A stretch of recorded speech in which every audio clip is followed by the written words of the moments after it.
oṣù yìí náà ti tán. Oṣù yẹn náà ti kanlẹ̀ báyìí. Oṣù yẹn náà ti kanlẹ̀ báyìí o. Àbí bẹ́ẹ̀ kọ́? Oṣù yẹn ti kanlẹ̀ báyìí. And the weather is already changing. Okay. So why is this not on? Let it go on. It's strange. Yeah, we're light. Yeah, I can see myself now. I can see myself. The beauty of the technology. Amazing. Think of that with technology. You can just literally work from anywhere. You can work remotely, and you can also work from the office. But with the technology we have today, it's amazing how people can work from one country to the other. Only one in South Africa, commercial Australia. That's the beauty of the technology we have today. You can work from anywhere. Work from home. Work from anywhere you want. That's the beauty of technology. Technology. Technology. That's the beauty of technology. My beautiful, beautiful, beautiful auntie. Ìwà pẹ̀lú ẹwà. Tójọ́ mẹ́ta o. Àwọn ọmọ kọ́ńbẹ̀ àti grandchildren. Àárín lẹ́nujọ́ mẹ́ta. I guess you have been very busy. Mr. Olaiwola, happy Monday.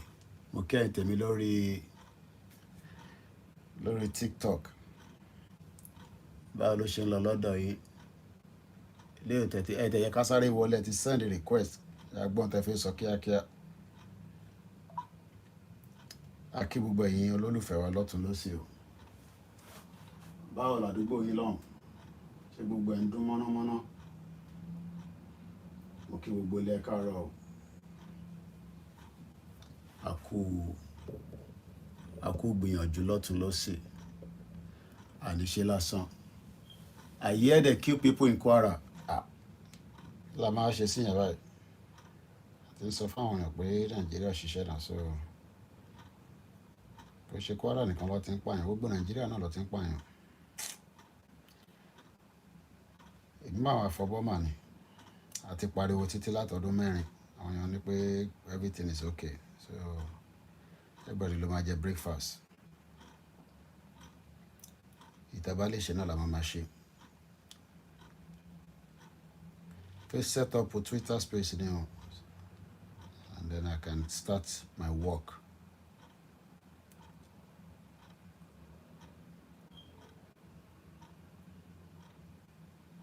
Àti pariwo títí àti sọ fáwọn èèyàn wa pé solution kan náà ló wà, and that solution is olúkálùkù dá dúró. Ibi tá bá ti ń sọ àwọn kan tó máa sọ̀rọ̀ restructure regional à ń fúlù ara wa. A mọ̀ dájú pé restructure àti regional lè work in Nigeria. So why are we deceiving ourselves? Instead of us to just all agree and then have our country. But tó bá sọ A, àwọn èèyàn sọ B. So eventually, that's where we are today. So àdàlẹ̀ ìṣẹ́jú ilé tá à ń ṣe lọ.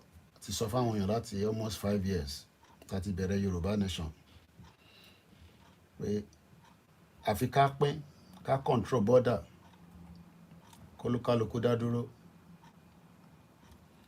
But tó bá sọ àwọn kan tún dé nísìnyí wọn máa sọ kábàkábà. So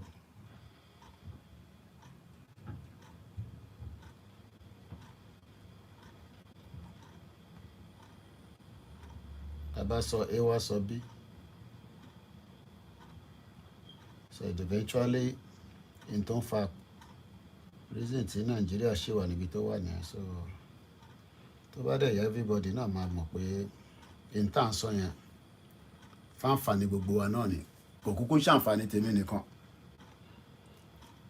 àbá àǹfààní tèmi nìkan ni tá bá dá dúró kò ṣàǹfààní tèmi nìkan náà tí gbogbo náà lájọ máa gbádùn ẹ̀ àbí wọ́n sọ pé ìdílé Koikimedia nìkan ni ó máa gbádùn ẹ̀ tá bá gba Yorùbá nation àbí tá bá gba Oòduà nation kì í tá bá pè bọ́tá bá ti sọ bí ìgbà yẹn làwọn kan máa tún lọ sọ a so mo kí ẹ jàre FBI káàárọ̀ báwo ni jàre lọ́dà mi àtàtà èmi fífọ́ bọ́ ni o at least n tá a ṣe láti ẹ lè máa wò mí náà bẹ́ẹ̀ cause laptop mi wà on as well àti pariwo àti sọ̀rọ̀ àti jágbe àti ṣe gbogbo nǹkan a dẹ̀ ṣe ń sọ fáwọn èèyàn pé ọ̀nà àbáyọ tó sì kù náà ni pé ká dá dúró sọ tó bá dẹ̀ sọ pé kò sọ̀nà àbáyọ sóbi fún wọn ọ̀tàwọ̀ ní dákẹ́ máa ṣe tá bá lè ṣe èèyàn mélòó ló máa ń work from home how many people work from home how many people work from home jẹ́ pé àti ilé rẹ̀ ti máa ń ṣiṣẹ́ kẹ́yìn kọ́ jí kẹ́ tán kọ̀ǹpútà yín kẹ́dẹ̀ log in remotely èèyàn mélòó ló máa ń ṣiṣẹ́ from home how many people work from home like me mo kí brother mi dára pọ̀ la Brooklyn àlàáfíà lẹ́wà how many people work from home like Koikimedia I work from home and sometimes I tún lọ ṣiṣẹ́ níta so we work home and we sometimes go outside. Ti campaign sọ fáwọn èèyàn wa Nàìjíríà ò ń ṣe country kankan tó máa ṣiṣẹ́ ẹni bá sọ fún mi pé Nàìjíríà fẹ́ ṣiṣẹ́ ìròlí tọ̀hún kò tí mọ̀ tán ń pè Nàìjíríà ẹni tọ̀hún ò tí mọ̀ tán ń pè ní Nàìjíríà tó bá mọ̀ tán ń pè Nàìjíríà ìwọ kọ́ ló máa sọ pé ó fẹ́ jẹ́ kí Nàìjíríà ṣiṣẹ́ ọ̀pọ̀pọ̀ ènìyàn mọ̀ tán ń pè Nàìjíríà ìyẹn lè ṣe ń sọ pé kí Nàìjíríà ṣiṣẹ́ Nàìjíríà tó ti lulẹ̀ Nàìjíríà tó ti wọ dúmọ́rèjì ìyẹn lè wọ́n sọ pé kó ṣiṣẹ́ fóònù kí ló ṣe báyìí ṣó ti freeze ni tẹ lọ wá second kanra máa fi manage eléyìí fí òbí a máa gẹ́ẹ̀tì bishop náà fi ṣàwọn àlàyé kankan fún wa wọ́n jẹ́ kẹ́nìkan sọ fún ẹ pé Nàìjíríà máa ṣiṣẹ́ wọ́n ti gbé ẹ ní Google ó tí mọ̀ Nàìjíríà tó ti lulẹ̀ ó lulẹ̀ bámbám everywhere is good àwọn lọ́rọ̀ Nàìjíríà anybody tell you that Nigeria will be good ẹni yẹn gbé ó ti gbé ẹni is coming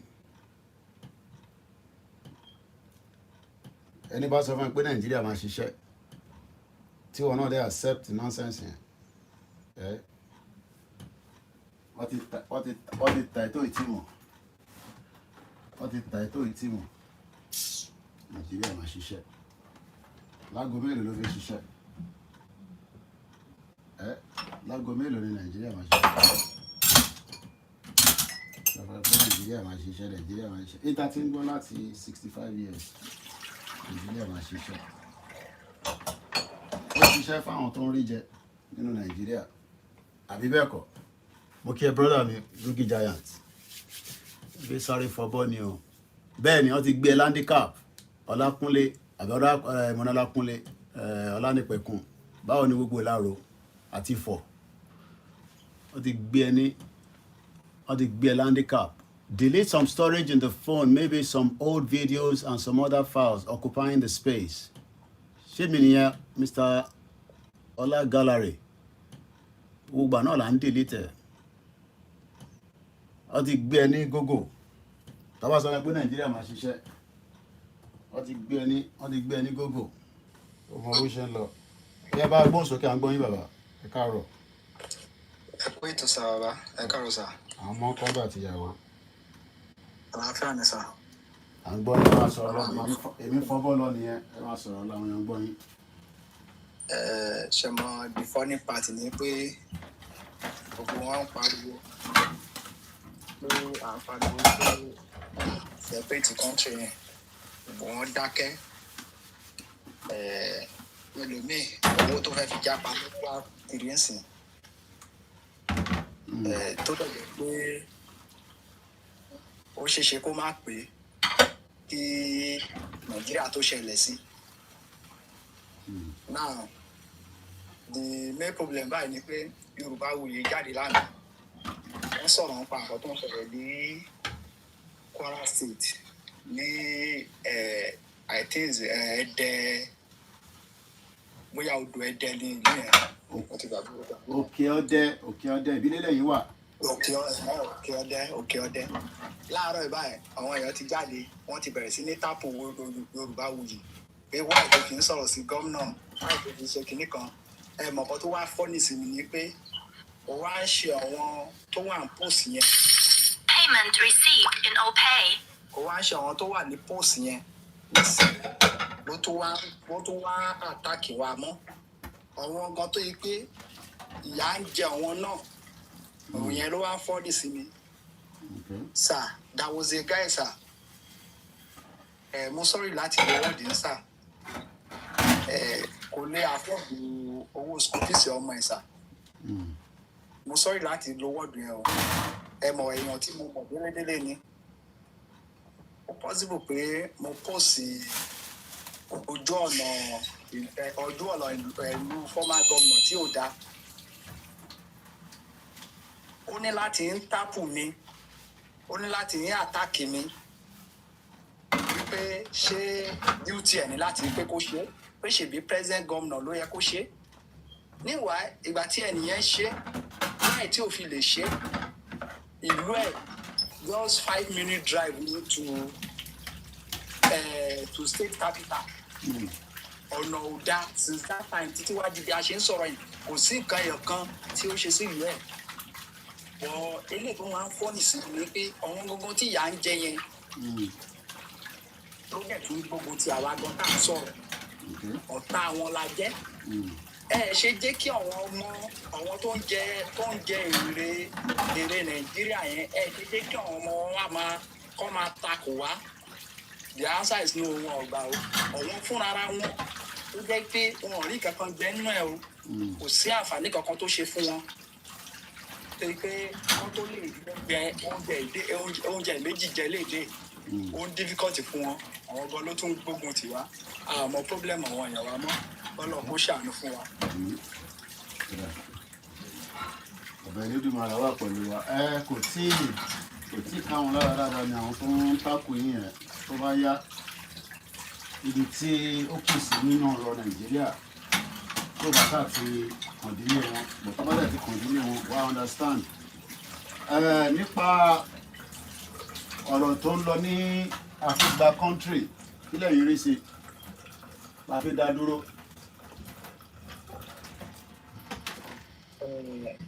Ní ohun tó ń ṣe ìṣẹ̀lẹ̀ right now mo fẹ́ lè sọ pé mi ti mọ plan bàbá Tinubu because mi expect pé by this time ó yẹ kó máa pa ọmọ Yorùbá kí bàbá má tí ì sọ a single word títí di ojú tó mọ́ láàárọ̀ yìí ní àti gbọ́ anything lẹ́nu bàbá wípé. Bàbá pọ̀ ẹ dárúkọ bàbá tẹ̀ ń sọ ká lè mọ̀ bàbá torí bàbá pọ̀ Nàìjíríà bàbá pọ̀ nílẹ̀ Ìgbò pọ̀ nílẹ̀ Yorùbá pọ̀ nílẹ̀ Haúsá.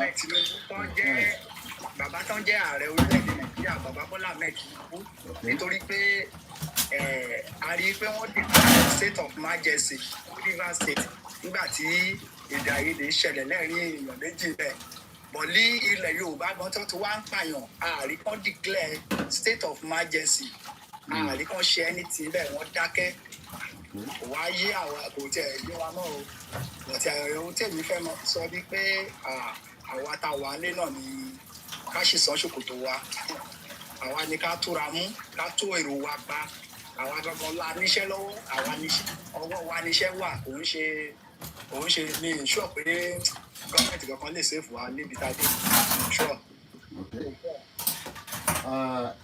àwọn náà àfi dádúró àfi gba ilẹ̀ Oòduà kí a lè control border wa kí a lè ríṣẹ́ kí a lè protect ìran tèmi àti tọ̀la.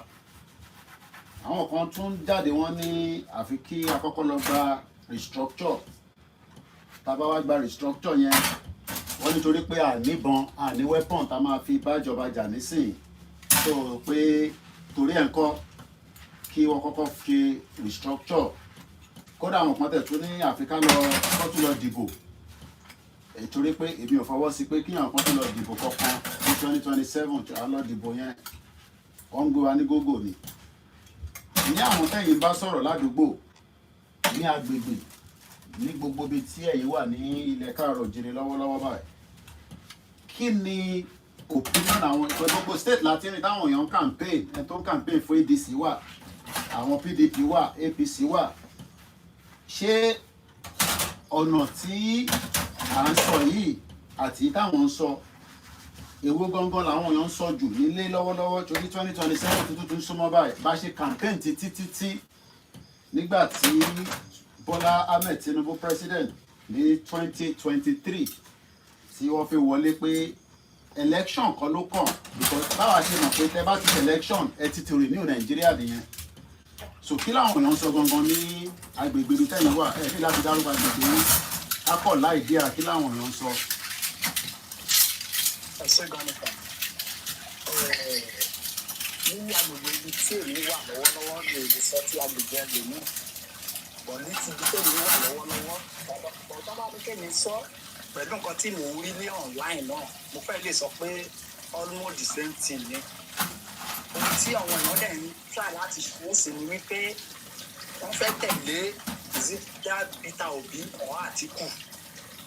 Ohun tí àwọn èèyàn ń deliberate lé lórí nìyẹn wọn ò tiẹ̀ sọ nǹkan méjì. Ohun tèmi wá ń sọ fún wọn ni wípé tèmi máa ń sọ fún wọn kí n sì díẹ̀díẹ̀ wípé gbogbo ilé tẹ̀lé ẹni tí ìbá òkè tẹ̀lé is not the solution. Òun ti solution fún ohun tó wà lẹ́yìn nítorí pé the same thing ní gbogbo wọn.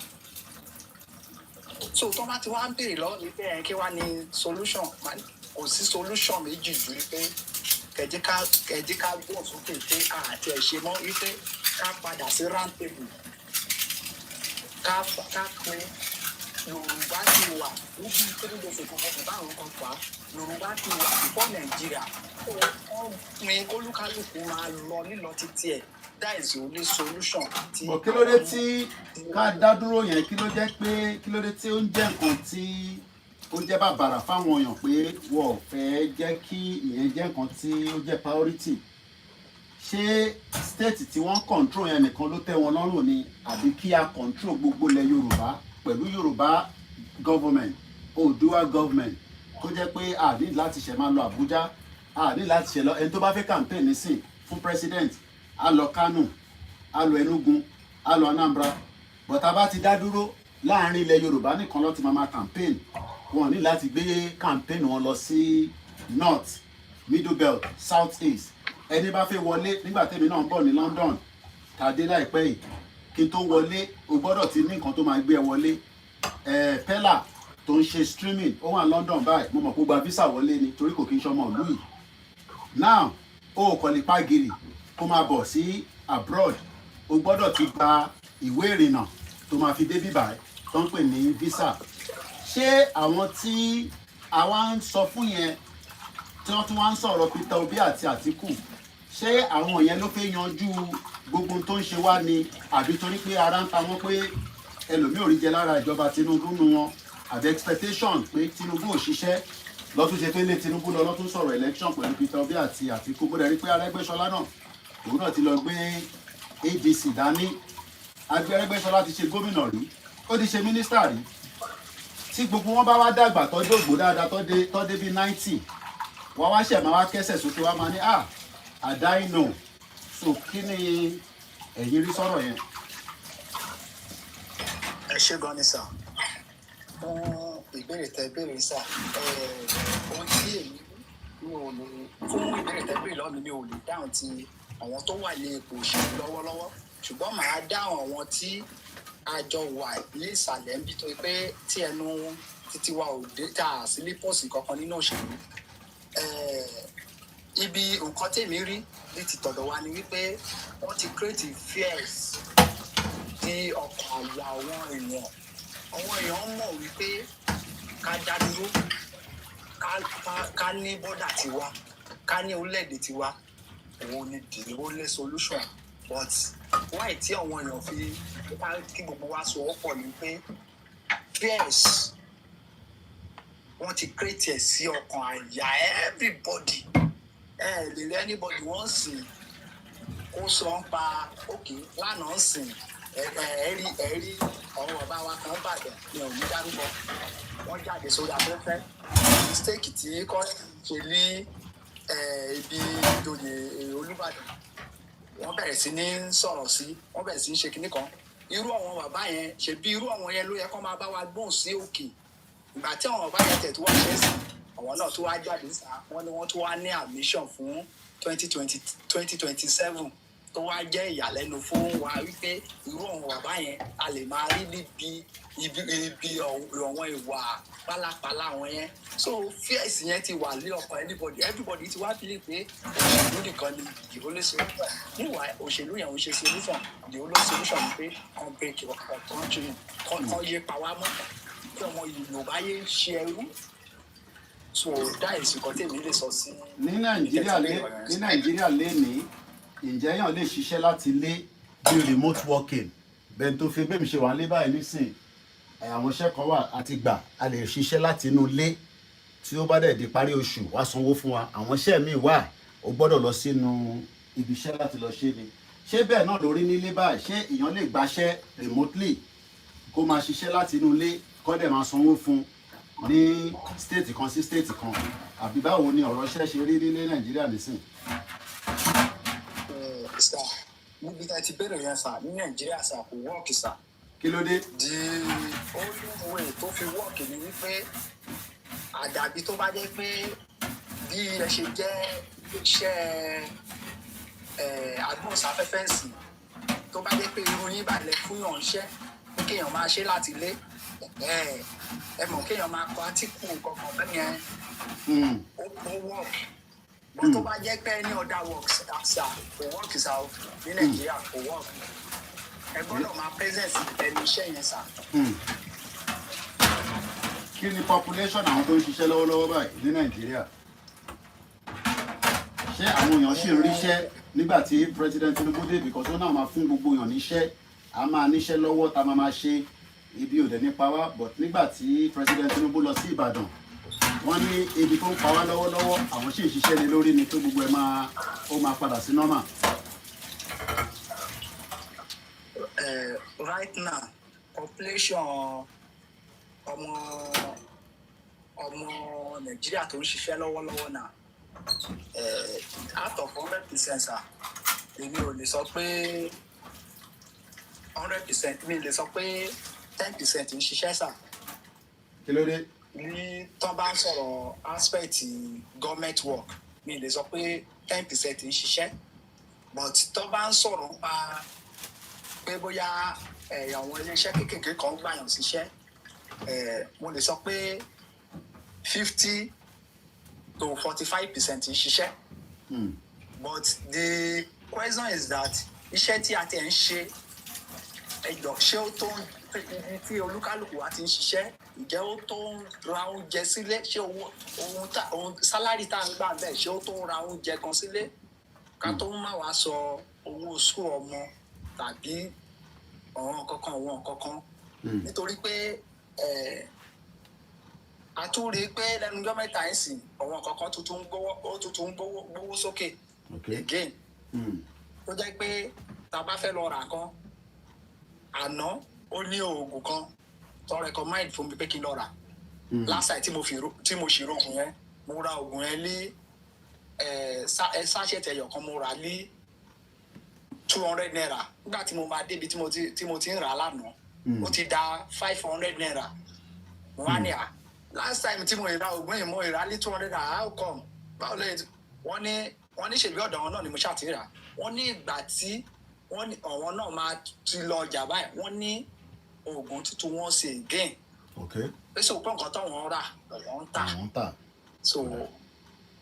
so tó túbọ̀ sí pé bá tiẹ̀ ṣiṣẹ́ gan bá rówó sí owó yẹn ò ní fún ẹnì kankan kò ní àǹfààní kankan tó ṣe o lè ṣiṣẹ́ sí kó máa sọ pé bóyá o fẹ́ máa tẹ́ bá free no problem nígbà program lọ kò mátà tẹ́ bá mátà a lè ṣe nígbà yẹn join nígbà míì so kò mátà mi ti wà láìpẹ́ anyway all right ẹ pè mí gẹ́gẹ́ kí n mọ̀ yẹ mo gbọ́ yín ẹ máa sọ̀rọ̀ ẹ má bínú.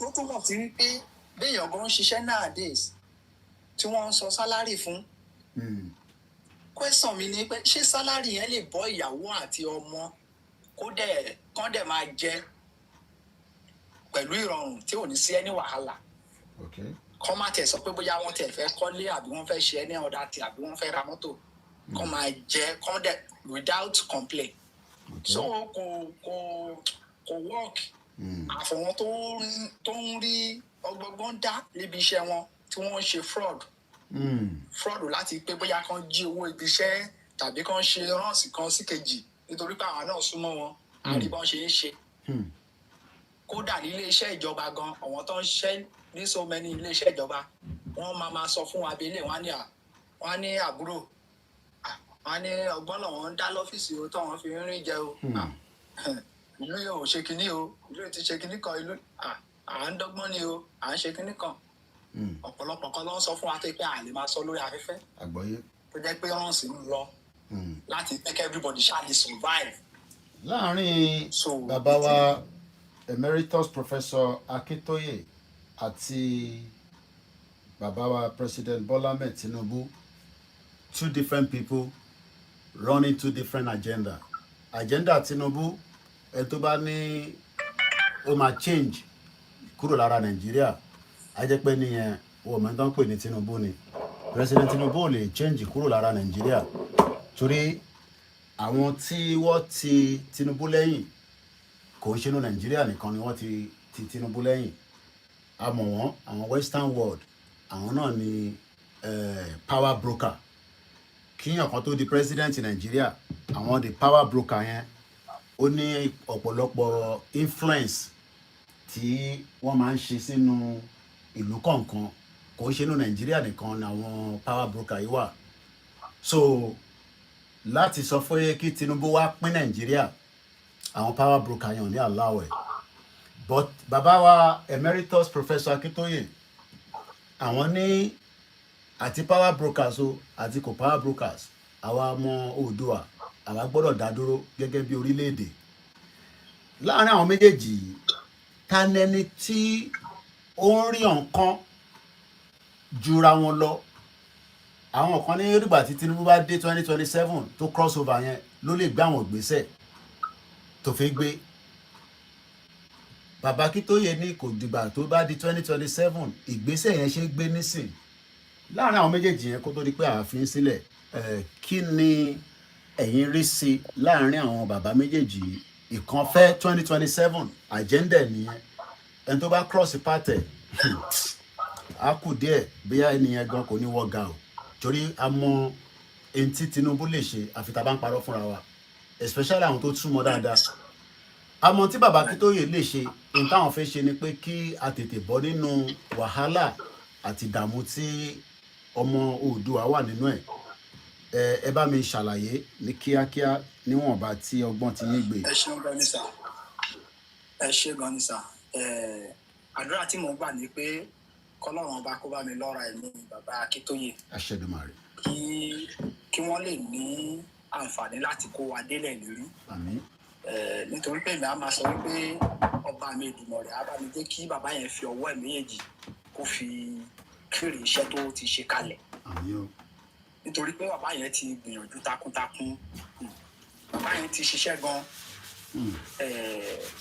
nínú àwọn olóṣèlú gan kò sínú wọn sà tí ò mọ̀ pé ohun tí bàbá Akintoye gbé dání wípé nǹkan tó jẹ́ ní òun wọ́n mọ̀ ṣùgbọ́n nítorí pé ẹ sọ̀rọ̀ kan lẹ́ẹ̀kan ẹ ní àwọn tó ń control Nàìjíríà ẹni kì í ṣe inú Nàìjíríà kan náà wà ibi kan tó dàbí pé iṣu kan wà nìyẹn àti wípé ara ẹni nìkan ó jẹ́ nǹkan tó bà ọ̀pọ̀lọpọ̀ àwọn olóṣèlú wa jẹ́ ìmọ̀tara ẹni nìkan kí nìdí tí mo fi sọ̀rọ̀ yìí ni pé màá analyse àwọn kankan díẹ̀ sà. Ní ẹnujọ́ mẹ́ta yẹn sà, mo rí sẹ́nétọ̀ kan ní Nasarawa ó jáde síta sà. Okay. Ordinary member of the house ni o. Ó pín mọ́tò tí ẹlẹ́dà bíi 100 márúwá 100 no márúwá yẹn tẹ̀ ju 100. Okay. Machine nǹkan oríṣiríṣi ló ṣàfi ṣe empowerment fáwọn èèyàn ẹ̀. Okay. Ẹ sà mo fi títóbi Ọlọ́run búra sà. Wọ́n rí nínú senate yẹn sà tó jẹ́ wípé nílẹ̀ Yorùbá lèmi pé ipò ẹ̀ ń bẹ̀ nǹkan tó belong sí ó times 2 ti mo fẹ́ lè sọ pé ó times 5 ti ẹni tí mo ló ṣe empowerment tó tóbi yẹn. Kódà kò lè ṣe kọ́tà nǹkan tí ẹnìyẹn ṣe. Okay. Sà kò lè ṣe kọ́tà nǹkan tí ọmọ Haúsá yẹn ṣe fọ́wọn èèyàn ẹ̀. Okay. So ìmọ̀tara ẹni nìkan ó ti wá jọba lọ́kàn àwọn èèyàn wa pàápàá jùlọ ilẹ̀ Yorùbá yẹn. Okay. Bàbá Tinubu fara wọn ó ní bílí pé wọ́n mọ̀ pé ohun tí bàbá Akíntóyè ń bèrè fún ohun tí a nílò ni. Okay. Ṣùgbọ́n àmọ̀ràn ní akọ̀tún máa gba bàbá wa Bọ́lá Ahmed Tinubu nítorí pé kò sí kan tí ò wọ́ọ̀kì náà sà. Ẹ sọ lẹ́ẹ̀kan iná àwọn tó ń control Nàìjíríà kò ń ṣe ní Nàìjíríà ló wà. Ẹ sà tí ẹ bá rántí sà ní Burkina Faso sà. Ẹ rí i pé bọ̀bọ̀ tó gba ìjọba ní Burkina Faso tó dẹ̀ tú Burkina Faso sí ń ṣe é sìn. Ẹ rí i pé kì í ṣe Burkina Faso ló ti gba training tó túmọ̀ sí pé ká ní pé ẹni kan tó ń bẹ̀rù fíẹ̀sì Amẹ́ríkà ni kò ní ṣe nǹkan tó ṣe yẹn. Bẹ́ẹ̀ni.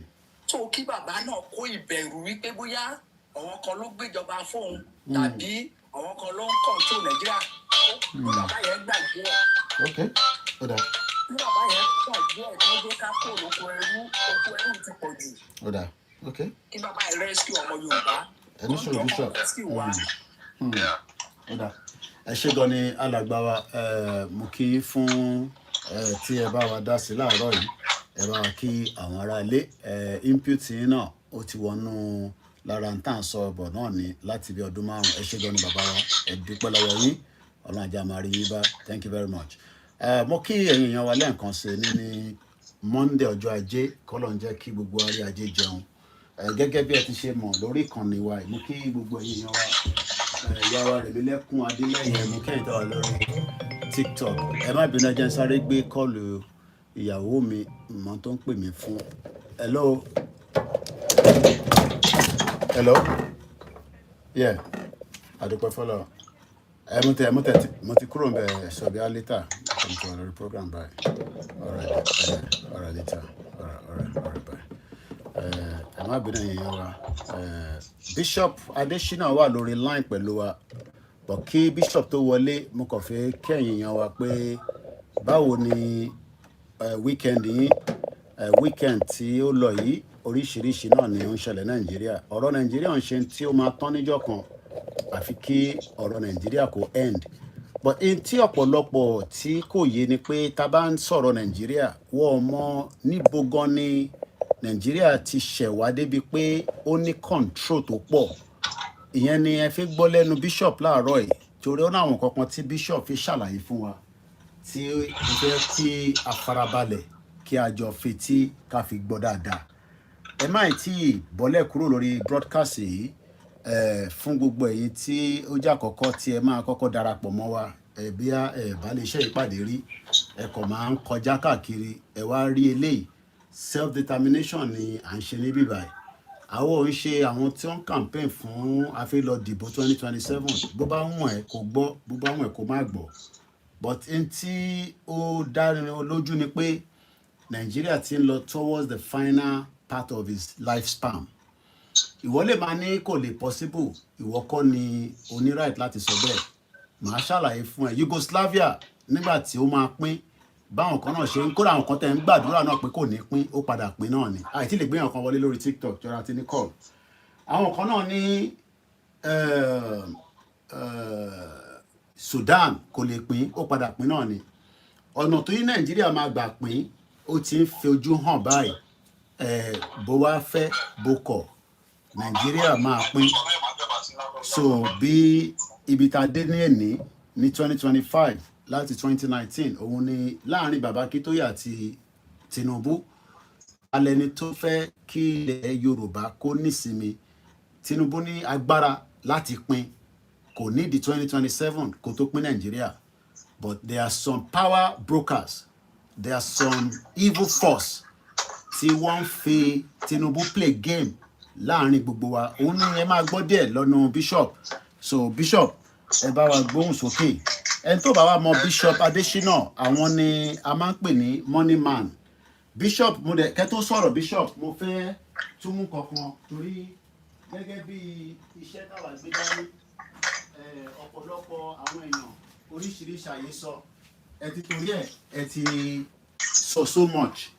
Èèyàn kan tẹ̀sí bí mi lánàá nígbà tó send message pé ṣé passport Oòduà ni mo fi wọ London padà. Mo ní mo ṣe máa fi passport Oòduà fi wọ London torí pé passport kan wà tí mo ti ń lò tẹ́lẹ̀ tí mo ti fi ń travel. Orí passport yẹn ni status mi wà tó fún mi láyè pé mo lè wọlé sí UK kí n lè jáde. Eléyìí tí wọ́n wá ń pè ní diplomatic passport tèmi ti bá mi wọ London gẹ́gẹ́ bí dọ́kúmẹ́ǹtì tèmi tó wà lọ́wọ́ mi.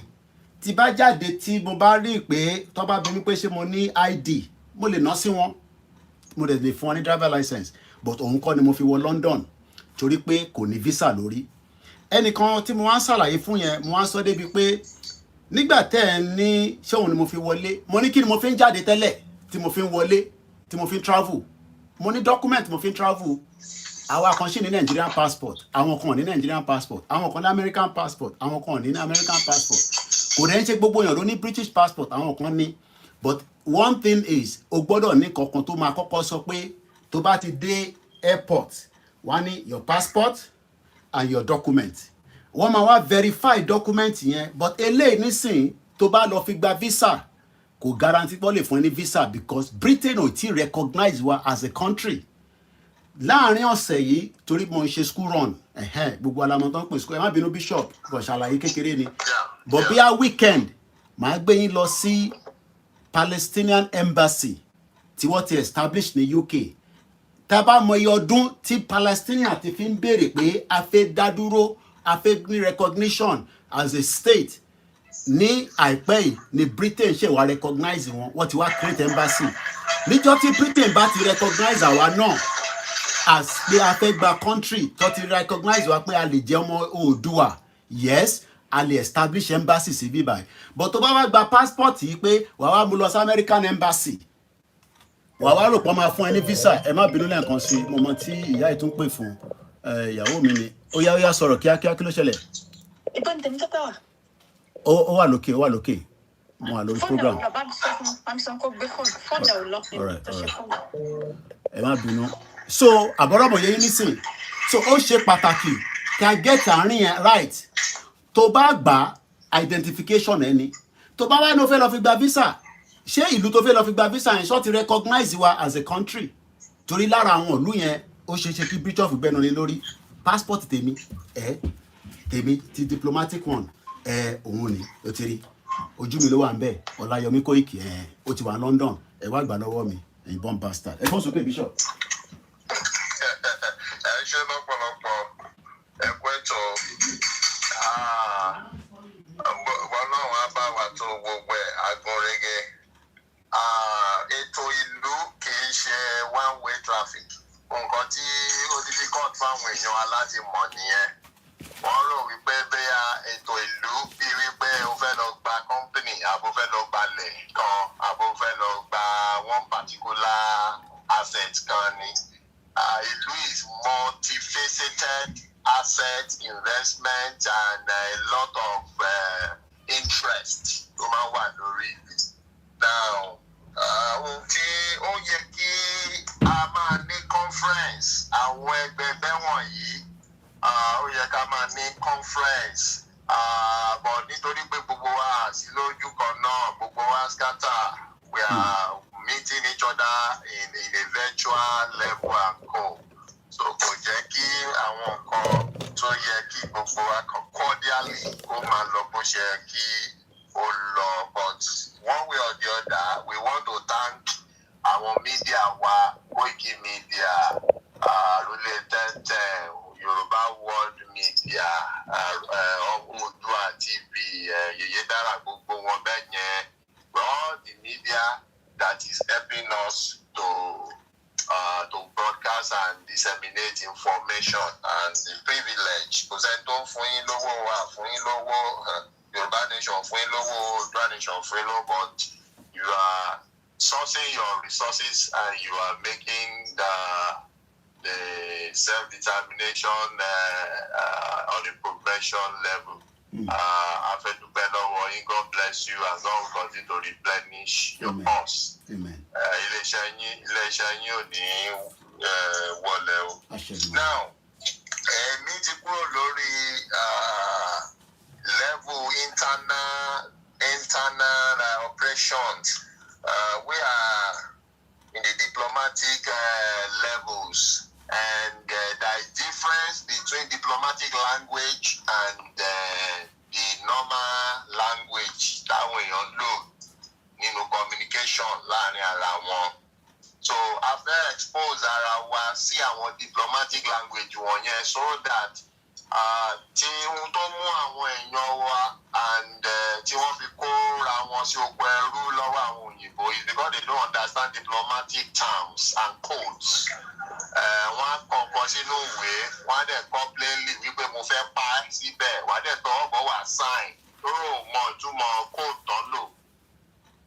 So that's the level tí àwa operate because we've gone through some levels of international finance meetings and other diplomatic levels. So like àwọn instruction kan bá GMO and kò yẹn wá.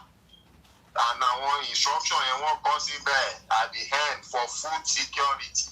Àwọn ìjọba dẹ̀ tún máa sọ, but they don't understand the diplomatic code of what is food security. Food security ò túmọ̀ sí wípé láti preserve oúnjẹ. No, that is not food security in a diplomatic term. When they say food security, they are saying that they are taking authority to generate food from you and reserve it to themselves. That is the meaning. So that's the reason tẹ́ bá rí GMO tó ń fún wọn yẹn tẹ̀dẹ̀ tọwọ́ bọ̀ tẹ́yìn bá mọ̀ wípé food security doesn't mean preservation of food. If you know that food security means you are submitting your right, your natural right to produce food to somebody else, you will not sign it and you will not collect it. But because you don't know, you sign. I want for GMO. GMO yẹn tó máa ṣe is that when you produce and grow the GMO, tẹ́ bá ti jẹ tán, you cannot replant the seed. Ẹ tún máa padà lọ bá àwọn tó fún yín ní seed yẹn máa lọ ra seed lọ́wọ́ wọn. So they've taken the right of food production away from you, which came naturally from God, and they have given it to themselves. You will forever be buying seed to produce food from them. Forever. Nítorí gbogbo ilẹ̀ yẹn pátá ní GMO yẹn ló máa destroy fertility ẹ̀. Then oúnjẹ tó grow yẹn lè replant ẹ̀ kò ní root. So for you to continue, so àwọn ti kúrò ní level wípé wọ́n wá ra kòkó lọ́wọ́ yín. Ẹ tà fún wọn, wọ́n fi produce. Ẹ jẹ́ because mo ti lọ gbé the second laptop tí a fi ń jágbe dáadáa tó ń pè ní Alienware. Kí ló ń pè ní food security? Food security is the state where all people, gbogbo àwọn ọmọ ènìyàn nílẹ̀ Oòduà, nílẹ̀ Káàárọ̀-o-jíire at all times, nígbàkígbà, lóòrèkóòrè, have reliable access to sufficient, safe and nutritious food to meet their dietary needs and preferences for an active and healthy life. It encompasses 4 pillars: physical, economic, access to food availability, including stable supply chain, adequate production, food utilization, ensuring the food is safe, pé kóúnjẹ yẹn kó ní impact tó lè jẹ́ pé kò ní ní ìpalára, and the nutritious and the food stability, meaning consistent àníṣe lọ máa gba síìdì lọ́wọ́ Bill Gates àtàwọn tó ń polówó GMO access àìnílẹ̀ṣẹ̀ máa ṣe sọ pé nígbà tá a bá dé Amẹ́ríkà ká tó rí èso tá a máa fi gbin àlùbọ́sà àti ata jíjẹ availability kó má jẹ́ pé ìjọ kan máa dé tá a máa ní kó fún wa ní seed wọn náà wọ́n lè fún wa ní seed ẹgbọ́n sókè bishop. Now, literal meaning food security lẹ́ka síta yẹn bọ́ ìdàkejì ẹ̀ ní diplomatic meaning ẹ̀ lọ́dọ̀ tiwọn. Gẹ́gẹ́ bí mi ṣe wá sọ, these are controlled by the deep state. The bank bought the deep state. These are the globalists. They are faceless. All the world power organization are working for them. Èmi ni WHO, èmi ni IMF, including United Nations and co. Àwọn tó ń bá òmìnira orílẹ̀-èdè Yorùbá jagun nìyẹn. Ẹ jẹ́ kí n sáré wá ṣàlàyé èyí tí Google gbé jáde tí a bá type in deep state as in Delta Echo Echo Papa State fẹ́ni tó wà ń lé ẹ lè ní D for dòdò. Òun náà ń pè ní deep state is a term used for potential unauthorized and often secret network àgbájọ àwọn èèyàn òkùnkùn tí wọ́n fẹ́ jẹ́ kílẹ̀ Oòduà kó dìde báwa ṣe ń pariwo afẹ́ gba Yorùbá nation òun ni bishop ń ṣàlàyé fún wa lọ́wọ́lọ́wọ́ secret network of power operating within government but independently of its political leadership and in pursuit of their own agenda and goal. Àwọn náà ń pè ní deep state. Ẹ farabalẹ̀ eléyìí tá à ń ṣe láàárọ̀ ìkànnì sọ̀rọ̀ eré o. Ẹ farabalẹ̀ kẹ́ gbé síkà sétí dáadáa kẹ́ lè farabalẹ̀ gbọ́n tá à ń sọ deep state ó ní agbára gan. Ẹgbọ́n sókè bishop. Thank you very much. So ẹ jẹ́ kí n mẹ́nu kúrò lórí food security. Now when you are hearing in the international level tó bá ń sọ̀rọ̀ lórí population sustainability. Population sustainability, it means mass murder. Ṣé ń gbọ́ mi sà? À ń gbọ́ yín. Mass population sustainability. Ohun tó wà lẹ́yìn ẹ̀ is mass murder. The interest of what the code they are passing across is reduction in population. Now, ẹ tún dúró sí irú bishop. Òun ló gbé jáde ní orí Google a sustainable population is a number of people who can live indefinitely without exceeding the planet environment limit or dilapidating resources for future generation. Kọ́ yọ díẹ̀ níbí, kọ́ gbé díẹ̀ dúró níbẹ̀ yẹn, kọ́ pa àwọn ọmọ ilẹ̀ Oòduà, kọ́ lè ṣe tiwọn, kọ́ lè mú wa kúrò, ká má bàa rí mú ẹgbọ́n sókè bishop. Yes, because that is the idea. Wípé ẹ ti pọ̀ jù. Wọ́n dẹ̀ fẹ́ lo àwọn àlùmọ́nì ilẹ̀ yín. So ẹ ti pọ̀ jù. Wọ́n á rán àwọn tó máa wọ́n lo machineries to eradicate some of you away from there so that they can have access to that area and the resources. So when they are talking about some policies and they are mentioning population sustainability, nǹkan tó yẹ kó máa wà lọ́kàn yín nìyí wípé wọ́n fẹ́ kọ̀mítì ìpànìyàn lérí abẹ yẹn. That is, I'm speaking diplomatic code now so that we can know and we can know how to take decision. When you are hearing all these simple terms, they are diplomatic codes and the meaning. Now that one of the tools is that COVID-19 vaccine. Don't know. Nígbà tó ń sọ̀rọ̀ nípa COVID-19 yẹn, you will be hearing population sustainability. Iṣẹ́ tí COVID yẹn ṣe lọ́pọ̀lọpọ̀ nìyẹn. Ẹ jẹ́ pé yín lọ sí Japan. Biodiversity change under human depopulation in Japan. Article was published on the 12th of June ní ọdún yìí 2025. Only the global studies consistently highlight a direct relationship between habitat and the species losses and human population and economic growth. Nevertheless, countries are experiencing below replacement human fertility and starting to depopulate. Tó bá ní depopulate, wọ́n yọ kúrò nínú ènìyàn. Ẹgbọ́n sókè bishop. Thank you very much. Now, this diplomatic code and language is what we supposed to start understanding, because when themselves into bondage again. Thomas or nípa coordinated global response. Coordinated global response, it means it is a global government. Nǹkan tó mean is that wọ́n máa lọ create a problem. Problem tí kò sí, wọ́n mọ̀ lọ create problem.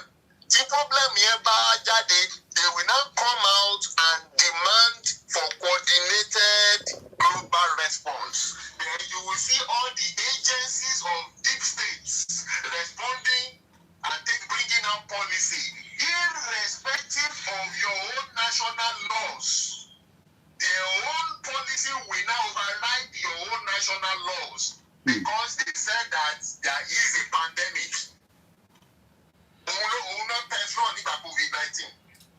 So we dey pé World Health Organization gbé òfin tí ó wà logical to medicine tó dẹ̀ override gbogbo medical institution orílẹ̀-èdè káàkiri. Okay, ẹ jẹ́ fún yín ní Google overview. To coordinate a global response, organizations and government must establish a central coordinating body such as the World Health Organization (WHO) with the resources and mandate to monitor threat, share data, influence country-level policy, and financial aid for health infrastructure. Wọ́n dẹ̀ dárúkọ níbi COVID-19, how to coordinate a global response. Ẹ̀gbọ́n sókè. Very good, very good. Because that was the first test run tí wọ́n ṣe. So it automatically takes sovereignty away from you and centralize it to under the tools of the deep state, and they are controlling you far from beyond your national border. Now, ẹ jẹ́ kí n bèrè nǹkan kan, Bishop, ẹ má bínú. Yeah. Was it the reason why Trump should withdraw the United States from the World Health Organization nígbà tó gba power in January? This is the presidential White House withdrawing the United States from the World Health Organization by authority vested in me as the president by the Constitution and the laws of the United States. It is hereby order, Section 1, purpose. The United States notices withdrawal from the World Health Organization in a 2020 due to the organization mishandling of COVID-19. Yeah, now that is true. That is true. Trump has a good agenda coming in, but I'm telling you, he will subpedal. Wow. Ẹ̀gbọ́n sókè, mo ní interrupt yín mọ́, màá jẹ́ kẹ́ flow dáadáa nísìnyí, ẹ go ahead, mo ní interrupt yín mọ́, mo bá wọlé. He will subpedal because ṣẹ́rí tó bá ti ń sọ̀rọ̀ tó bá ní pé rule of law. Ṣé ẹ ń gbọ́ mi sà? Loud and clear. Tó bá ní rule of law. Rule of law doesn't mean the rule that is inside the constitution or the powerful list of this thing that is inside constitution. No, tó bá ń sọ̀rọ̀ rule of law. They are saying they are the law. The deep states, they are the law. Are you getting me? Loud and clear. They are imposing their own authority ideology on you by inversely telling you you cannot do otherwise but to obey us. That is what they say by rule of law. The body wọ́n tó máa ń sọ̀rọ̀ tó ń sọ wípé nobody is above the law. Nobody is above the law. Ẹ bá máa wonder wípé the law is clear now. Ẹnìkan ṣe nǹkan báyìí against the constitution. Mú ẹni tí ò ṣe against the constitution òun lè wá lépa òun lè fẹ́ pa lẹ́ prosecute wọ́n máa sọ pé nobody is against the law. They are not talking about the law that is in the constitution. They are saying that you cannot do what we don't want. That is the meaning.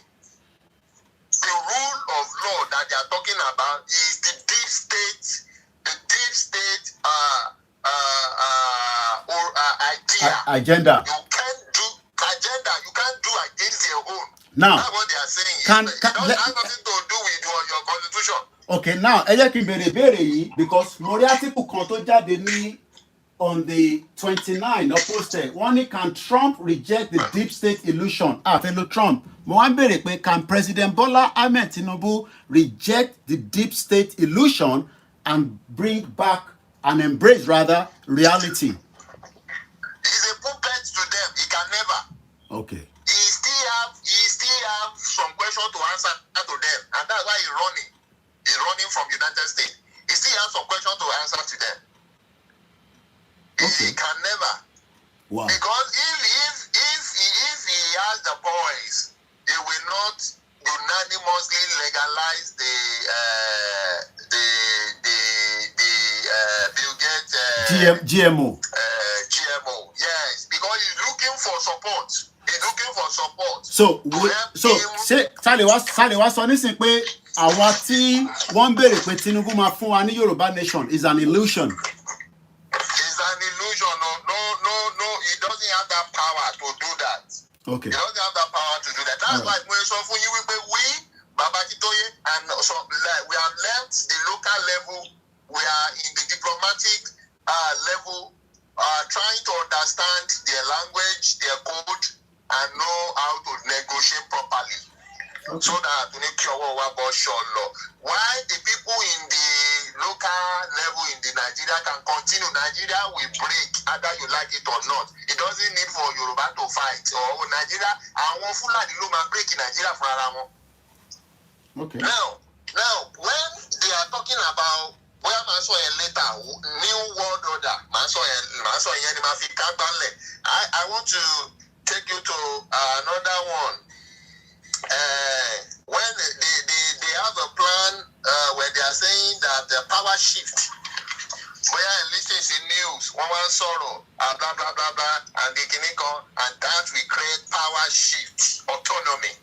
Power shift autonomy. Is centralizing authority to the tools of the deep state away from your national authority, irrespective of your local institutions, whatever they rule and own. Their own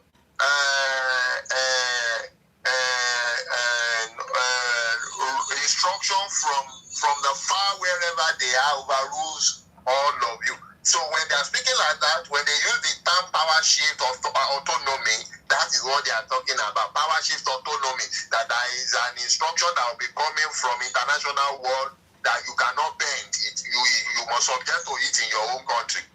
So that's what they are saying. Then one of the implementation of all these things, you have the digital ID.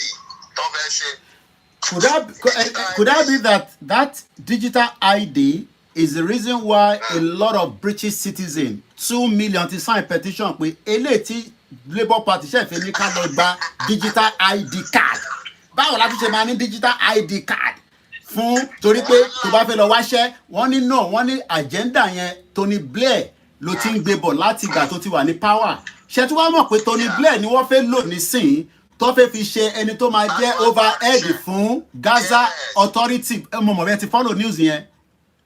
The same Tony Blair tó gbé wa the same Tony Blair tó gbé wa lọ sí ìjà lọ bá Iraqi àti George Bush, the same Tony Blair ló tó wá fẹ́ lọ dúró bí ẹni tó máa jẹ́ tó máa supersede bí template tó fẹ́ fi bẹ̀rẹ̀ government ti Palestinian. Wọ́n ní gbọ́dọ̀ lo Tony Blair.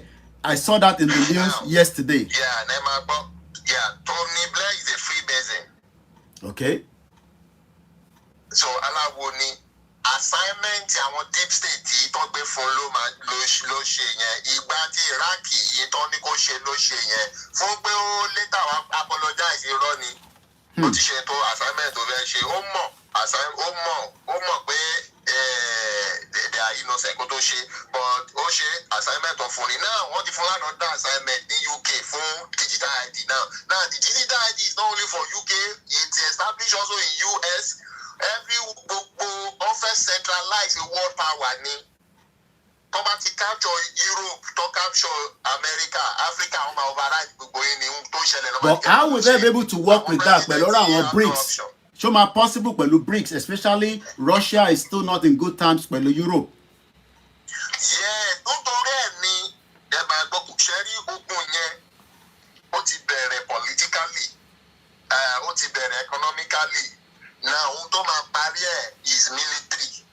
Because àwọn BRICS, Russia, China, àwọn nǹkan ìlú tó wà lábẹ́ BRICS bẹ́ẹ̀ yẹn, they understand the ideology of this deep state and they will not succumb to it. And they are power nation also. Now, when you are, let me give you the kule digital ID. Digital ID kò túmọ̀ sí wípé wọ́n máa fún ní ID card like bí ATM card. Ó máa wà lórí fóònù ni. Kò sí introduction nìyẹn wípé ó máa wà lórí fóònù, ó máa ṣe introduction nìyẹn. Kúlẹ̀kúlẹ̀ ó wà lórí gẹ̀ẹ́sẹ̀tì wọn. I was exposed to it in US. Orí gẹ̀ẹ́sẹ̀tì wọn. The chips will be taken. Bí bàbá yẹn wà lórí fóònù yẹn, n tó fi ń ṣiṣẹ́, chips fóònù yín ló fi ń ṣiṣẹ́.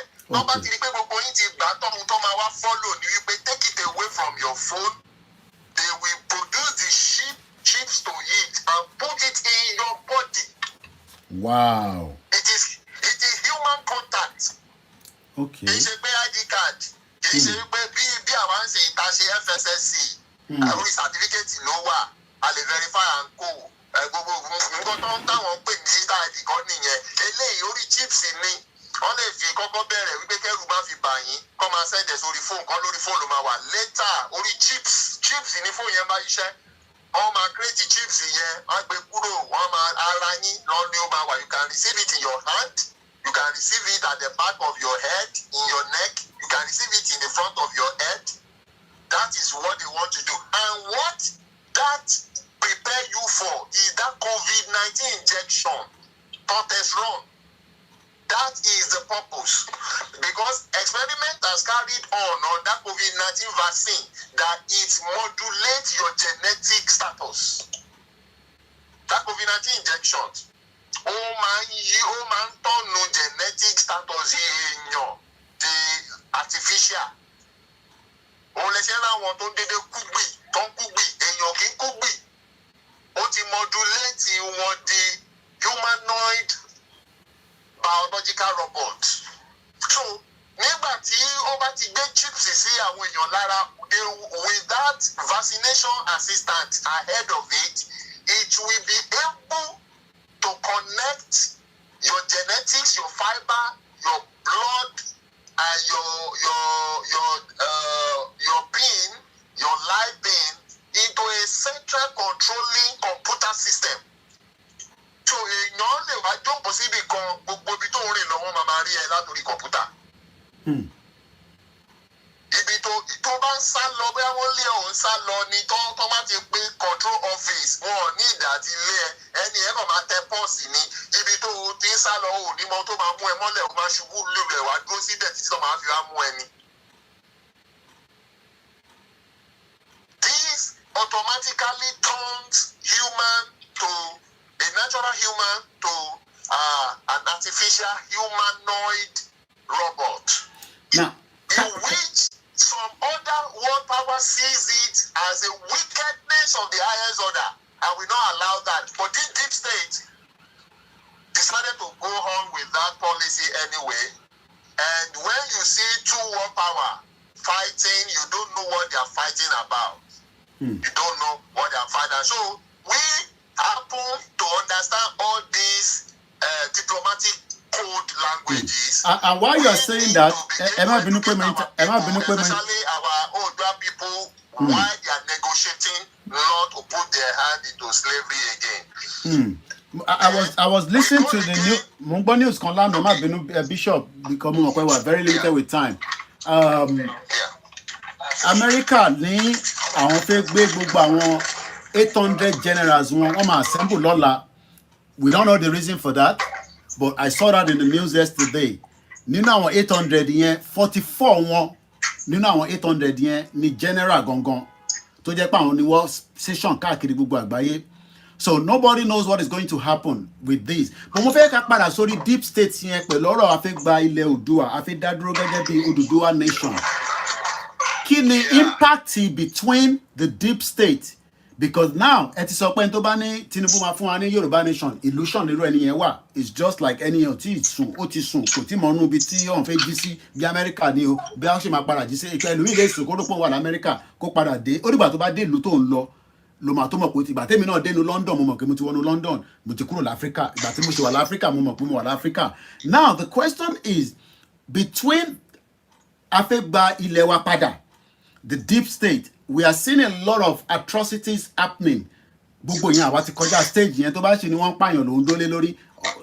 Ó bá jí títí di dọ́kẹ̀jẹ̀ títí di 3 years ago títí di 10 years coming wọ́n máa pààyàn náà ni torí pé agenda yẹn ti wà. What we should be thinking about is how fast and how quick la ṣe fẹ́ tètè move. But the deep state are working behind the scene.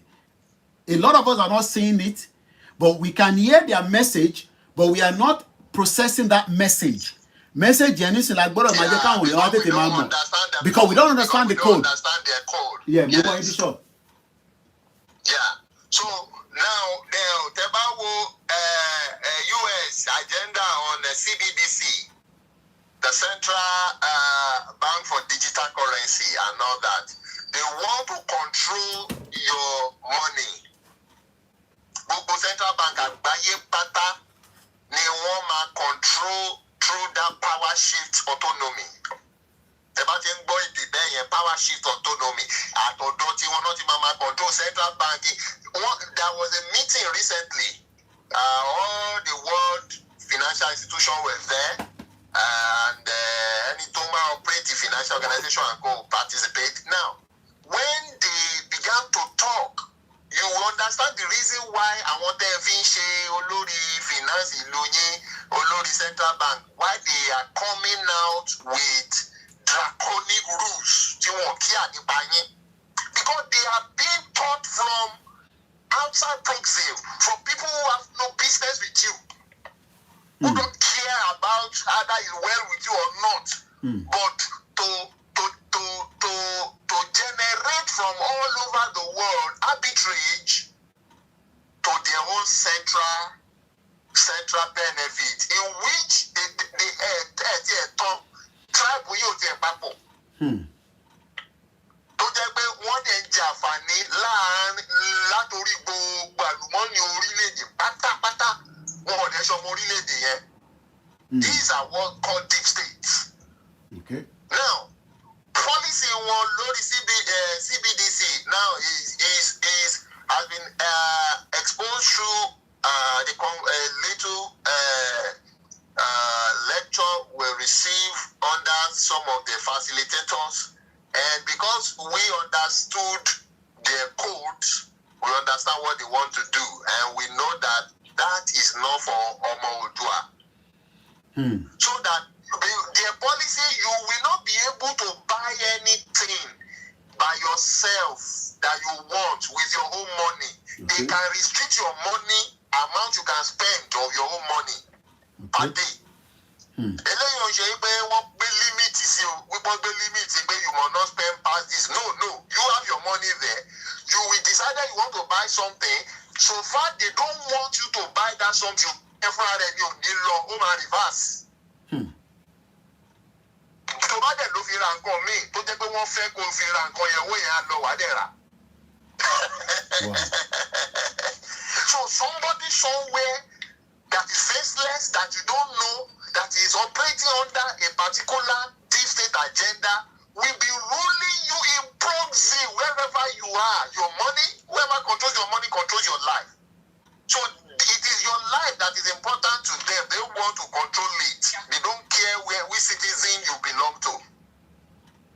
And you will see all those policies of IMF, YEF, and co. You will see that as they are giving those policies to your government officials to rule, it's creating more problem in your own country. They are not for you. So these are agencies of deep state, and we need to educate ourselves or to know them and their policy. Now, they are outside there doing their own frustration. Baba Kitoye and some of us, diplomatic level, has come to this level of we have to leave this local level ball game that we are playing within Nigeria. Every Nigeria left out to divide there. I want to say sorry we won't power. I want to panic because nígbà tí bàbá wa Ìgbòho sọ̀rọ̀ internal security that ló wọ́n fẹ́ pa ẹni ẹlẹ́ni. So nísìnyí wọ́n pa wọ́n ní Kwara, wọ́n pariwo Ìgbòho ṣé Ìgbòho ní gómìnà yín àbí Ìgbòho ní police commissioner yín. Tí Ìgbòho ní tẹ̀bẹ̀ yẹn láṣẹ Èdùmàrè èmi máa tí n bá gbọ́ pé Chief Igboho lọ Kwara máa lọ bá wọn máa every machinery ni máa fà tó máa fi gbé wọn padà. Àníri náà kànga nígbà tí chief ń sọ̀rọ̀ nípa security ilẹ̀ Yorùbá nígbà yẹn Kwara yẹn làwọn èèyàn ti dìde tán ní pé Islamic nation làwọn fẹ́ àwọn ò fẹ́ Yorùbá nation. Àbí àwọn kan tó jáde ní Ìgbómìnà àbí níbi kan tó ń bú Chief Igboho tó ń sọ̀rọ̀ pé kọ́ lọ wọ́ọ̀nù ẹ̀ kọ́ lọ so wọ́n wá pa wọ́n sì yẹn wá ń pe Igboho àwọn àtẹ̀tí kò ní level yẹn àti kò ní level ẹ máa bá àwọn ìjọba yín fà. We are dealing with diplomatic level on international level because àwọn tó hold the Nigeria they are on the international level. On the local level we have finished all our assignments and all our works. And gbogbo nǹkan tó máa jẹ́ káwọn èèyàn wá wà secured and implemented and is ready and they are functioning. Is it currency? Is it your internal verification, FSSC, to know who is our indigenous citizen? Is it our international identity, our passport, standard identification? Everything has been implemented. So you want to go to London? Wá gbà nínú ilé mi, okay? Ó ti wà lọ́wọ́ mi ní London. Wá gbà lọ́wọ́ mi. Ìwọ tó bá gbọ́ràn ló máa wà safe. Tó bá sì wà nínú Nàìjíríà tí òun wà marginalized is because you are not part of the Oodua movement. So now Oodua movement is on the international diplomatic level and we have to be educating ourselves only kankan mo rántí so that we will not put ourselves into bondage again. Now we have come to that international diplomatic level. How do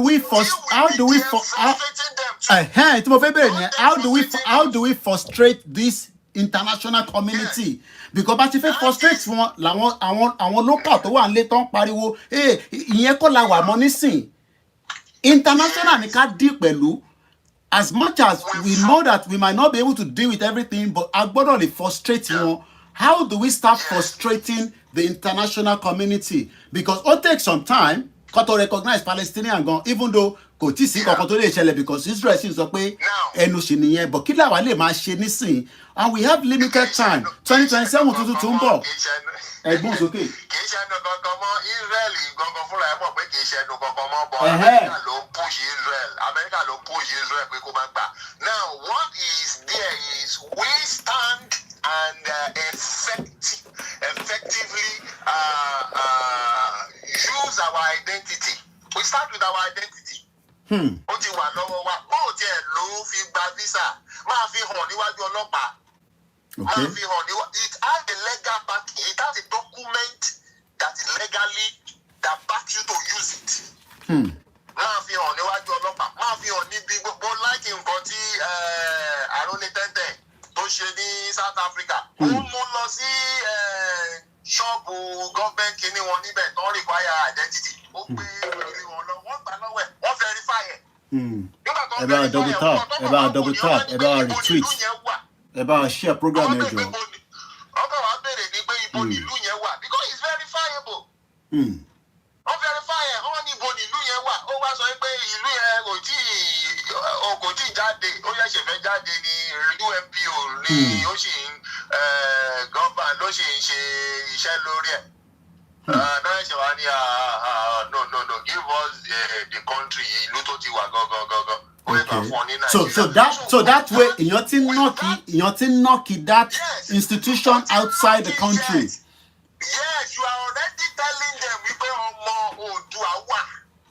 Mama wù mí pé ọmọ Nàìjíríà ni mí lásán ọmọ Oòduà nation ni mí ó wà. So tó bá ti lé ọmọ Nàìjíríà tẹ́ bá fẹ́ ṣe kan láti frustrate ọmọ Nàìjíríà tó bá ti rí mi wàá máa fún mi lọ́wọ́ yẹn wípé eléyìí ò ṣe ọmọ Nàìjíríà lásán.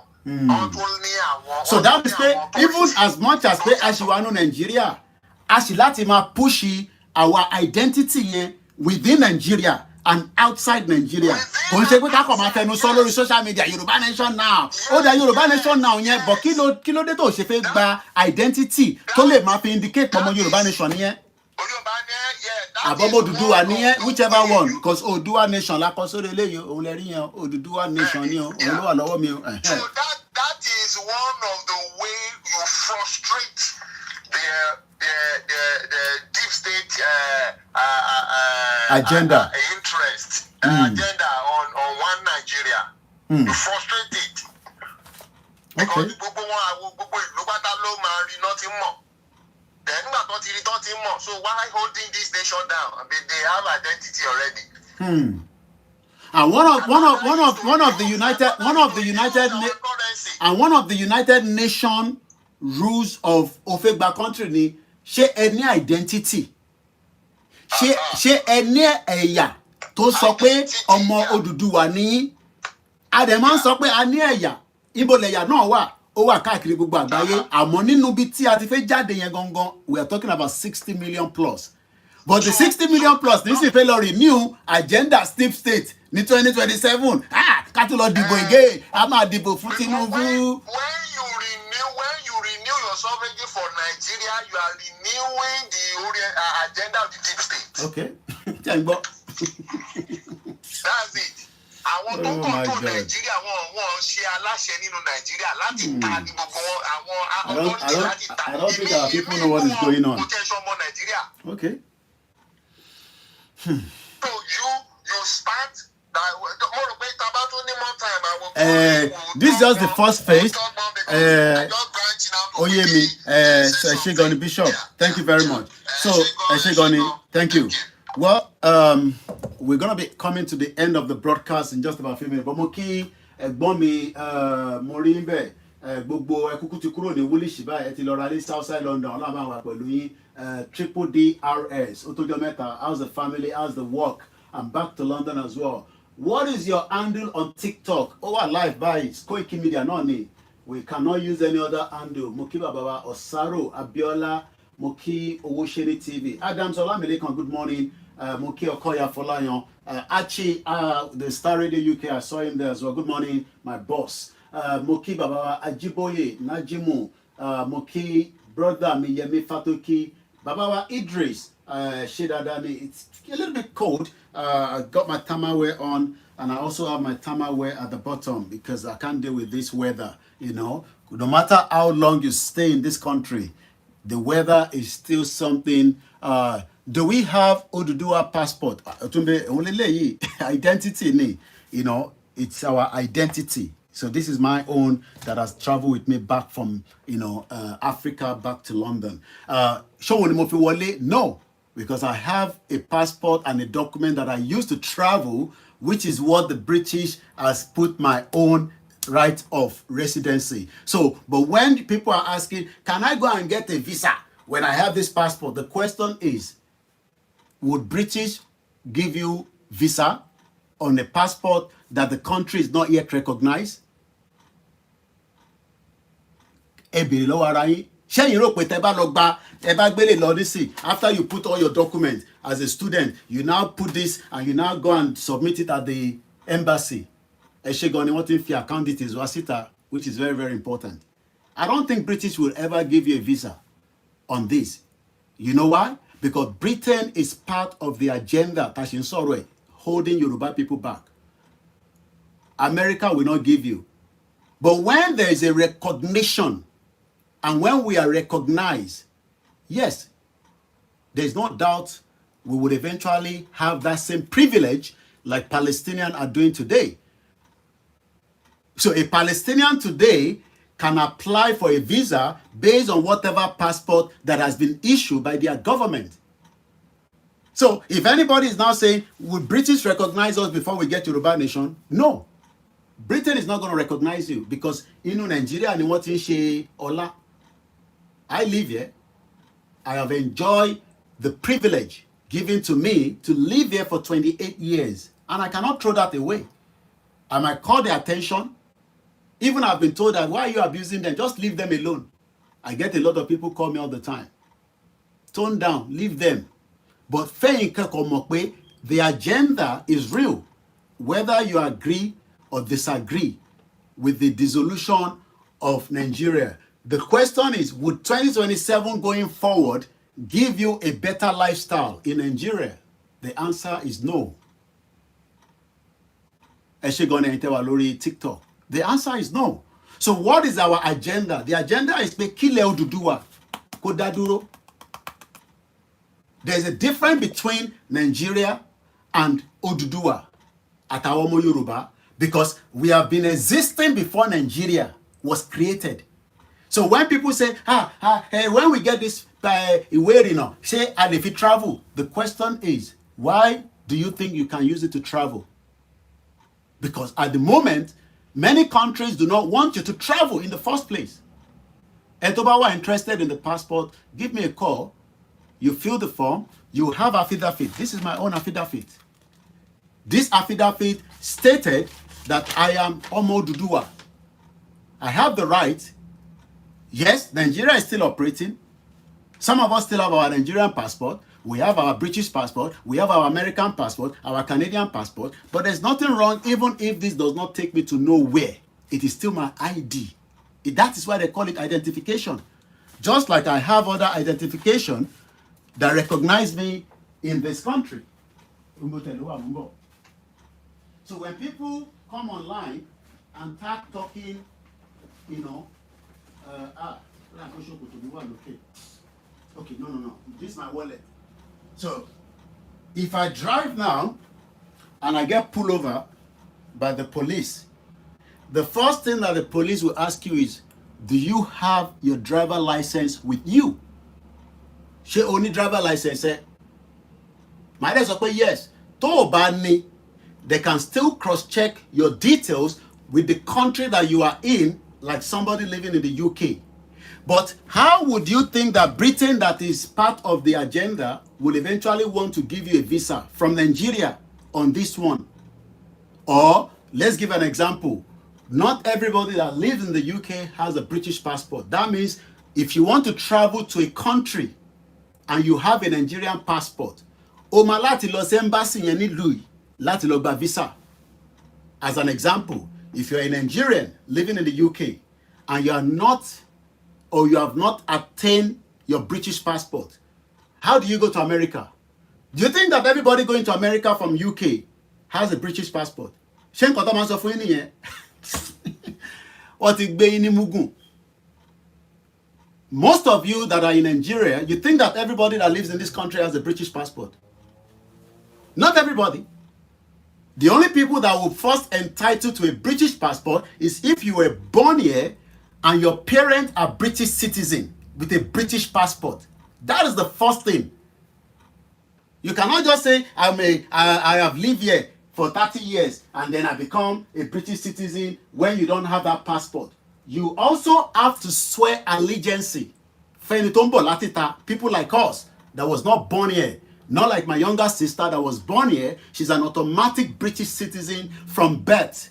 The British citizen. But somebody like me that traveled out of Nigeria because of the country that is not working, arrived here 28 years ago, after the process of immigration that lasted more than 1 decade, 10 years plus, I am now entitled to either apply for a British passport or refuse to apply. Omoyele Sowore doesn't have an American passport because he refused to apply for the American passport. But now, coming back to Enitongbeni UK Nisin with a Nigerian passport, and you now want to travel to America, how are you going to get to America? There's a border control.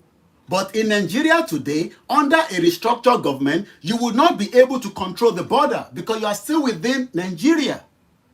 But when you are out of Nigeria, tabadaduro, iruwo gidi wo ko le ma pa gidi ma bo.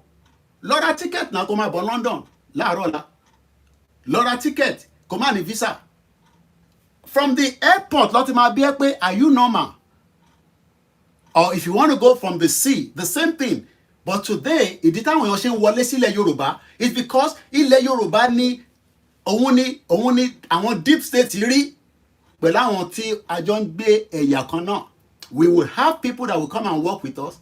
So all this we have explained anyway in many of my broadcasts. A kò máa ń ṣe refresher fáwọn tó ṣe ń dé tó ọ̀dà kankan mọ̀. So now, with a Nigerian passport in the UK, you want to go to America, ó máa lọ apply. You will go to American embassy and say, how do I apply for US visa? Why not apply? You will then enter, this is for the UK, apply for US visa. You will now start the process. wàá lọ submit passport. But do you think that with this passport, America will issue me a visa if I was not with a British passport? They will not, because America has not yet recognized us as a country. The process of recognizing us as a country is what we have been doing from 2019. That many of you are still talking about election. While we are talking about the way forward out of Nigeria, and it also election, it's like you are taking us back. And you are now going to complain, oh, kò síná, kò sómi, kò sóúnjẹ, kò sí welfare. That is your problem, not my problem. Our problem is that how do we move out of Nigeria and have our own country? Do we have the right to have our country? Yes. The rules of having your country is straightforward. What are requirements to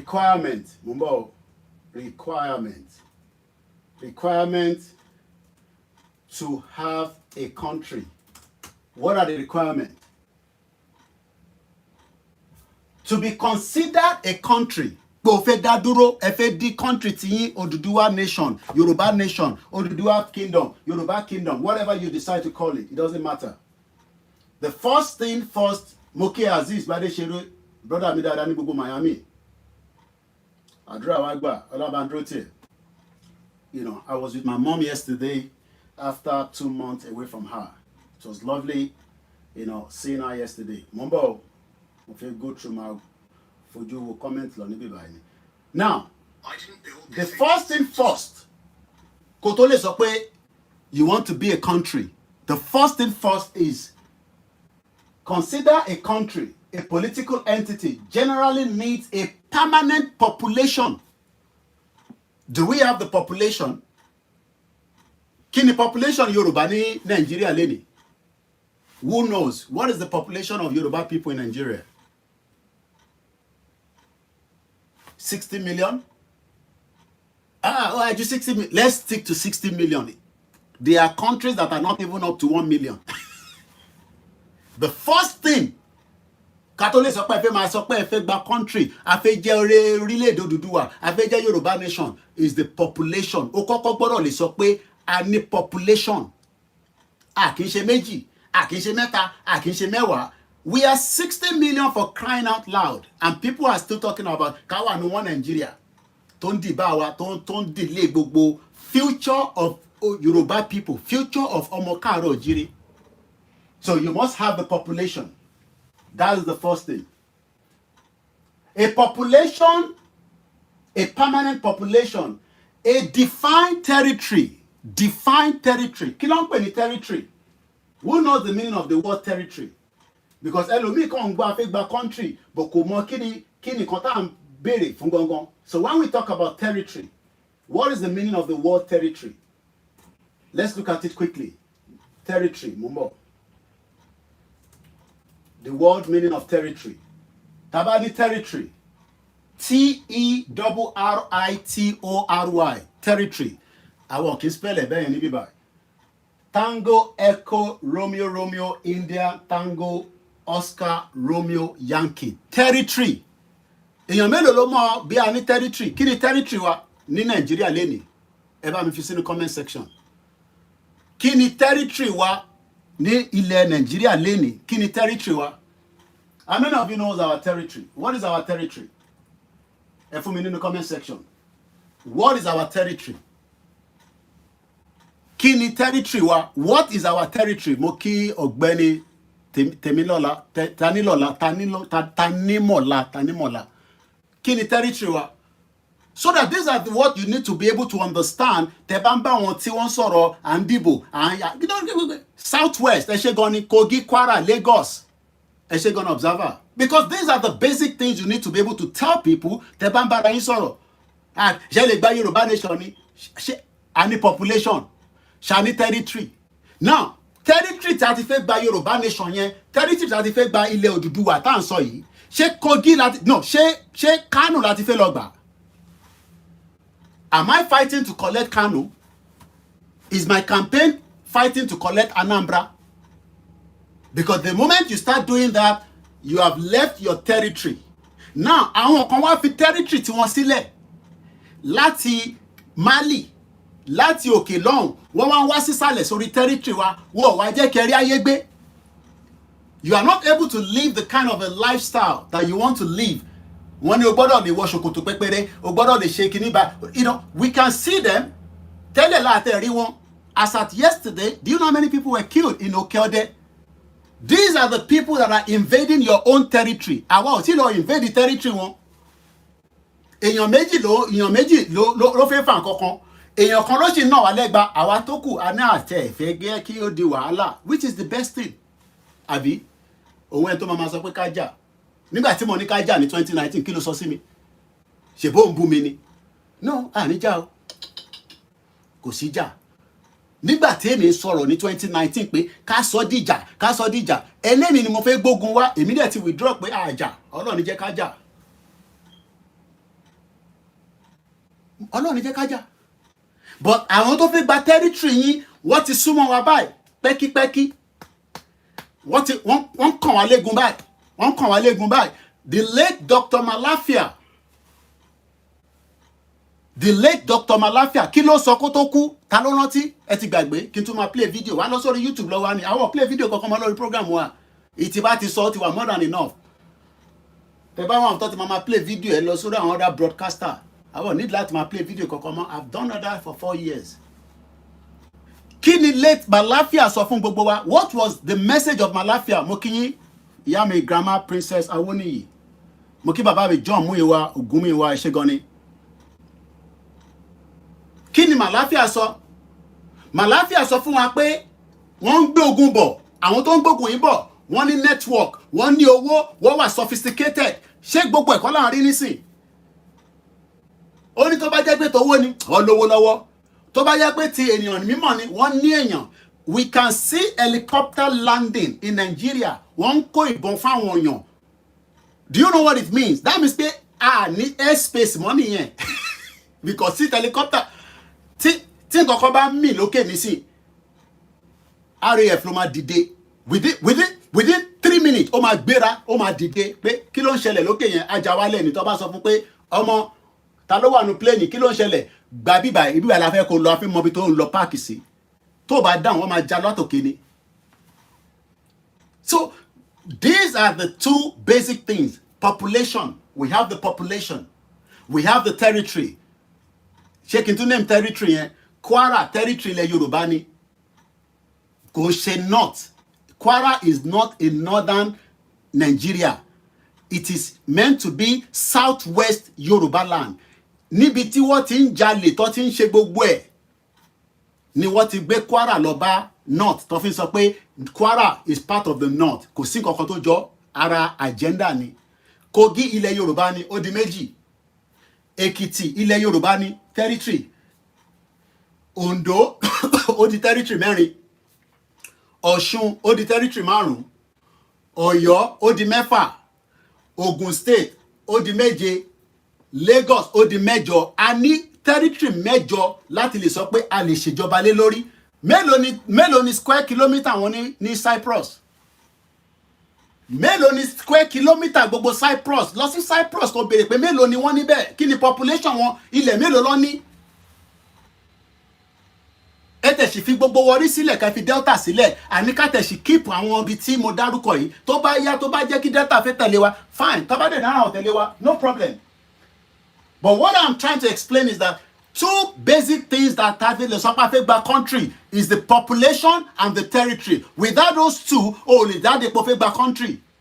Ṣé gbogbo bá ṣe ń pariwo nísìn mo sọ fún yín pé ká lọ gba Anambra? Have I ever tell you to go and fight in Anambra? Our campaign is within our territory. Territory. Ẹ lọ wo àwọn fídíò tí mo ń ṣe lórí plane. Territory àwọn kan nìyẹn látòkè. Territory Morocco tó bá ti ń kọjá Morocco tí plane yẹn bá ti ń gbẹ́nu wọ another airspace ó gbọ́dọ̀ lè signal sí wọn pé plane yìí fẹ́ gba bíbá kọjá wọ́n bí plane kankan dá kókò kọjá nínú airspace oní airspace kó má àlá tí wọ́n ní tower tí wọ́n lọ́n pé a máa gba bíbá kọjá because it could be a danger.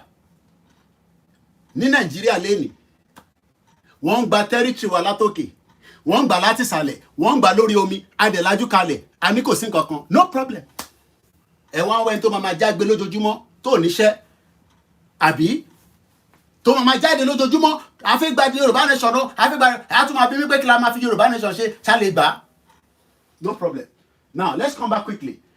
We've given you the meaning of the word territory. It's an area of land, ilẹ̀. Kò ń ṣe ilẹ̀ tí wọ́n rà tó ń ra 1 acre 2 acre kọ́ là ń sọ. Gbogbo ilẹ̀ Oòduà, gbogbo ilẹ̀ Káàárọ̀ Oòjíire, territory wa ni. Ó jẹ́ kó wà lábẹ́ government ilẹ̀ Yorùbá ni. Under the jurisdiction of a ruler of a state. Ta ló wá ń control ilẹ̀ Yorùbá lẹ́nìí? Ṣé mi àti ẹ̀ là ń control ẹ̀? I'm asking a question. Mo kí ẹ gànà lóyèdè. Ṣé mi àti ẹ̀ là ń control ilẹ̀ Yorùbá lẹ́nìí? How many people know that you are not in control of your land? That is why they say the Federal Republic of Nigeria control what is in your state. Resources tó wà lórí state yín, governor yín ò lè ṣe kó lè fi jẹ́ kí ayé rọrùn fún wọn. That is the reason why, by taking back your land, taking back your resources, taking back your population, taking back your culture and identity. So when we talk about territory, an area of land under the jurisdiction of a ruler or a state. Let's go further. The full meaning of the word territory. A territory is an area of land, sea, omi. Níbo ni Uthman Fodio náà máa dípù Kúránì sí? Atlantic Ocean. Níbo ni Dangote kọ́ refinery ẹ̀ sí? Ẹgbẹ́ omi. Máa plus méjèèjì together. Or a space, ayé kan ni mo wà yìí. Níwọ̀nba tí mo lè ṣe ní UK, mo rọra ń gbé láyé mi. Tí bá lówó tó pọ̀, èmi náà lè lọ ra lé bí $100. Kí wọ́n máa gbé ní mansion, kí wọ́n máa ṣe fídíò. But ìwọ̀nba ayé tí mo ní, but èmi kọ́ mo nílùú yìí. Belonging or connecting to a particular country. Is Nigeria a country? Àti mọ̀ pé àti define pé kò kí n ṣe country. Àwọn ẹ̀yà wo ló ní gbogbo bí tí mo dárúkọ yìí? Àwọn ẹ̀yà ìran ọmọ aládé, àwọn ọmọ Odùduwà. Kí ló dé ta wá ń sùn táwọn kan fi gbà mọ́ wa lọ́wọ́? Tẹ́yìn wá ṣe ń sọ fún wa pé ó dìgbà tá bá tún lọ ṣe kan àfi end the broadcasting ta ṣe náà ti tó láàárọ̀ yìí. A ti sọ̀rọ̀ nípa territory with a recognized borders. Tá bá ní country tiwa ó lè máa pa gìrìbọ̀ láti ilẹ̀ Yíbò tó bá ti ń dé Jẹ́bà. Wàá dúró, wàá stop, wàá yọ passport jáde àbí ID card ní láti sọ pé o lè wọlé. Epo náà ló fẹ́ gbé wá ní, ata ló fẹ́ gbé wá ní. Yes, a sì fẹ́ kẹ́ máa gbé bọ̀ láti north. But tó bá ti ń dé border wa, o lè drive láti London nísìn, kó wá náà lọ sí Germany, kó wá kọ̀ drive wọnú ilé, òmùgbóyó ni. O lè gbéra nísìn kó náà lọ sí France, o wá drive all the way, kò wá sẹ́nì kankan tó dẹ dúró pé aláyé ìbò ló ti ń bọ̀. Because o ti kúrò nínú border kan, o fẹ́ wọnú border míì, torí pé border tó fẹ́ lọ wọ̀ yẹn lóòótọ́ ọ̀rẹ́ ni Macron àti Sir Keir Starmer. Labour ń ṣe conference wọn ní Liverpool lọ́wọ́lọ́wọ́ báyìí. But as a British citizen, you still have to show your identification kó tó gbàbẹ̀ kọjá. Ṣé bẹ́ẹ̀ náà lórí nínú Nàìjíríà lénìí? Because we are one Nigeria. O lè lé ọmọ Yíbò kúrò l'Ékòó, wọ́n máa dé láràárọ̀ ni. O lè lé Haúsá kúrò, o lè lé Fúlàní kúrò, because we still remain one Nigeria. So wọ́n ní right láti wá ralẹ̀, wọ́n ní right láti wá ṣe business without anybody questioning them under the rules of the federal government of Nigeria. But tá bá ti gba country wa, we want them to come, but we want them to come as a new citizen of a Biafra, of Arewa, or whatever they want to call their name. Eshegoni for the gift. So before we wrap it up, a stable and effective government. Let me ask, have we had or Shiatini a stable and reliable, effective government láti 1960? Lẹ́yìn tí bàbá Awólọ́wọ̀ ti ṣe tán, tó ti ṣe regional government. After the regional government, have we had a stable, effective, reliable government? Ká tẹ̀ sọ pé a fẹ́ kúrò nínú Nigeria, we want to remain one Nigeria. A fẹ́ jẹ́ ọmọ Ogun State nìkan, inside one Nigeria. Ṣé a ti ní reliable, stable government? Answer that and let me see. nílé ìgbẹ́ni kankan wọlé mọ́ because I'm working with time la fi ń ṣiṣẹ́ nílùú yìí owó dẹ̀ ní aago àti ṣe more than 1 hour already. And the capacity to conduct relations with other states. Palestinian is now recognized. That means pé àwọn ọmọ Palestinian wọ́n lè apply for visa láti UK lọ sí Australia because Australia ti recognize Palestinian as a state. Tó bá gbé pálí wọn dé embassy Australia, tó bá feel pé wọ́n ní right láti fún wọn ní visa, kò ń ṣe right pé wọ́n gbọ́dọ̀ fún wọn ní visa. Even tó bá sọ pé o ò fẹ́ gba passport eléyìí, kò ń ṣe dandan pé gbọ́dọ̀ fún wọn ní visa lórí document tó ń gbé bọ̀. It is up to the immigration officer tó máa wo visa application ẹ ló máa lè sọ pé a máa fún ẹ ní visa ní fún ẹ tó bá máa fún ẹ fine kò ń ṣe pé nígbà tó bá gbé passport yẹn lọ sọ́dọ̀ babaláwo àbó gbé lọ sí church àgbé lọ sí mọ́ṣáláṣí. It is got to do with the country tó ti ń bọ̀. Your country is part of the reason why you are not getting a visa. Ìlú tó ti ń bọ̀ yẹn gangan ló ń determine visa. Ọmọ Saudi Arabia nísìnyí ò ní di visa kó tó wọ London. Kí ló fẹ́ wá ṣe ní London? Epo mélòó lọ ní táwọn ò ní? Tó bá jẹ́ pàwọn náà lo epo wa dáadáa as a citizen of the country called Nigeria. Ó jẹ́ ká máa wọlé báwọn màmá wa ṣe ń wọlé in the 80s tó yẹ pé ẹnu ọ̀nà lọ ti ń lo visa. Reason tó ṣe lè fún ẹ ní visa mọ́ nísìn ni pé because wọ́n ti rí pé you are going to run away. Ó ò ní padà wá. Koiki náà ti sọ bẹ́ẹ̀ nígbà tó wá ní 1998. After 15 years ló tó padà lọ́lé. So má blame ara ẹ. Country tó wà nínú ẹ̀ òun ló affect your visa application. Ìlú tó wà nínú ẹ̀ ni ìlú wo ló wà nínú ẹ̀ Nigeria. Because Nigeria kò níṣẹ́ kò lómi. So ẹni tó bá fún ní visa tó bá lọ lù mí yàtọ̀ sí àwọn tó bá wà okay ló máa padà. Now, this criteria largely established by the 1933 Montevideo Convention and are used by international bodies like the UN. So táwọn kan bá wá ní kí ló dé tá àìsí gba country because we continue to have conversation with many countries around the world. Kọ́ lè recognize wa, kọ́ lè mọ̀ pé ẹ̀yà ọmọ Odùduwà nínú Nàìjíríà. But ṣé o fi pé wọ́n ready láti recognize yín? Ṣé China ready láti fún yín ní country? Nígbà tí China náà ń gbádùn nínú Nàìjíríà. Ṣé India ló máa recognize yín? India now náà ti ní problem pẹ̀lú America. Mo ń gbọ́ news lánàá lọ́dọ̀ ìyàwó mi Paliki. Pharmacy wọn nísìn àwọn oògùn tó ń kó wá sí America wọ́n ti gbé 100% tariff lé lórí yàtọ̀ sí kan tí wọ́n dárúkọ. That means pé wọ́n produce enough tó ń wọ America. Mélòó lẹ́yìn produce tó ń lọ sí Kútọ́nù tó ń lọ sí Ghana. So ojókòó òní Nàìjíríà máa work bí a torí pé wọ́n sàn yẹn ní mọ́ṣáláṣí ẹ̀ ó jẹ́ wake up. Koiki ní èmi jẹ́ Alpha can go mo ní láti lọ ṣe nǹkan míì. Mo ṣe ń tidy up inú ilé. Mo ṣe hoover tán ni rí pé mo ti fọbọ́ ìyàwó mi ti lọ síbi iṣẹ́ kò gbọ́dọ̀ tún délé kó tún wá bá wọn abọ́ ẹni ìbẹ́yìn náà ti dé baálé mi oṣù méjì lẹ fi lọ́nà ẹ bàbá wa wà á máa ẹjọ́ máa because ìgbà tẹ́mi ò sí nílé gbogbo wọn manage ara wọn nígbà tí mo ti dé nísìn wọ́n gbọ́dọ̀ lè rí influence mo ti lọ sọ school lánàá ó yẹ nísìn so tó bá ń gbé láàbúrò tó ṣẹ̀ dé ìwọ tó ẹjọ́ ẹni tó bá wá níṣẹ́ mo ní sísá wa kan tó dé ó níwèé tó máa fi ṣiṣẹ́ ó fi ṣiṣẹ́ care tabarẹ́ni tó wà ní UK tẹ ní àwọn tí agency àbí ibiṣẹ́ yín ní London ní o Wembley ló wà àbúrò mi yẹn ti pè mí lánàá mo ti ní kó pè mí so ó dẹ̀ ti send message sí mi màá bá àwọn kan náà sọ̀rọ̀ mo ti bá àwọn kan náà sọ̀rọ̀ tabarẹ́ni tó ní ó níwèé tó máa fi ṣiṣẹ́ ilé òun ṣe kò ń ṣe visa ló bá wà ó níwèé ó ní right láti ṣiṣẹ́ so ẹni tó bá ní right nìkan la lè sọ̀rọ̀ ẹ̀ so now ká tó máa lọ sórí ìta ń sọ ní bíbà ó lè má yẹ lẹ́nìí bó tó bá di ọ̀la yìí lọ́la yìí ayé ẹ̀ ó yẹ nísìn nígbà tẹ́bí bá pa ẹ́ dáadáa ṣé ẹni ebi ń pa yín lọ́wọ́lọ́wọ́ nísìn ebi ò ti pa yín o. mo rí ẹ̀kan tó send message sí mi láàárọ̀ yìí kì í send 10,000 sóhun wọn fẹ́ẹ́ rẹ epo sí mọ́tò tó bá yá ó sì máa páàkì mọ́tò yẹn ó sì máa páàkì kalẹ̀ bí ó máa lù ní gbàǹjo ni o bí ó máa ta padà ni o ìkan náà ló máa ṣe.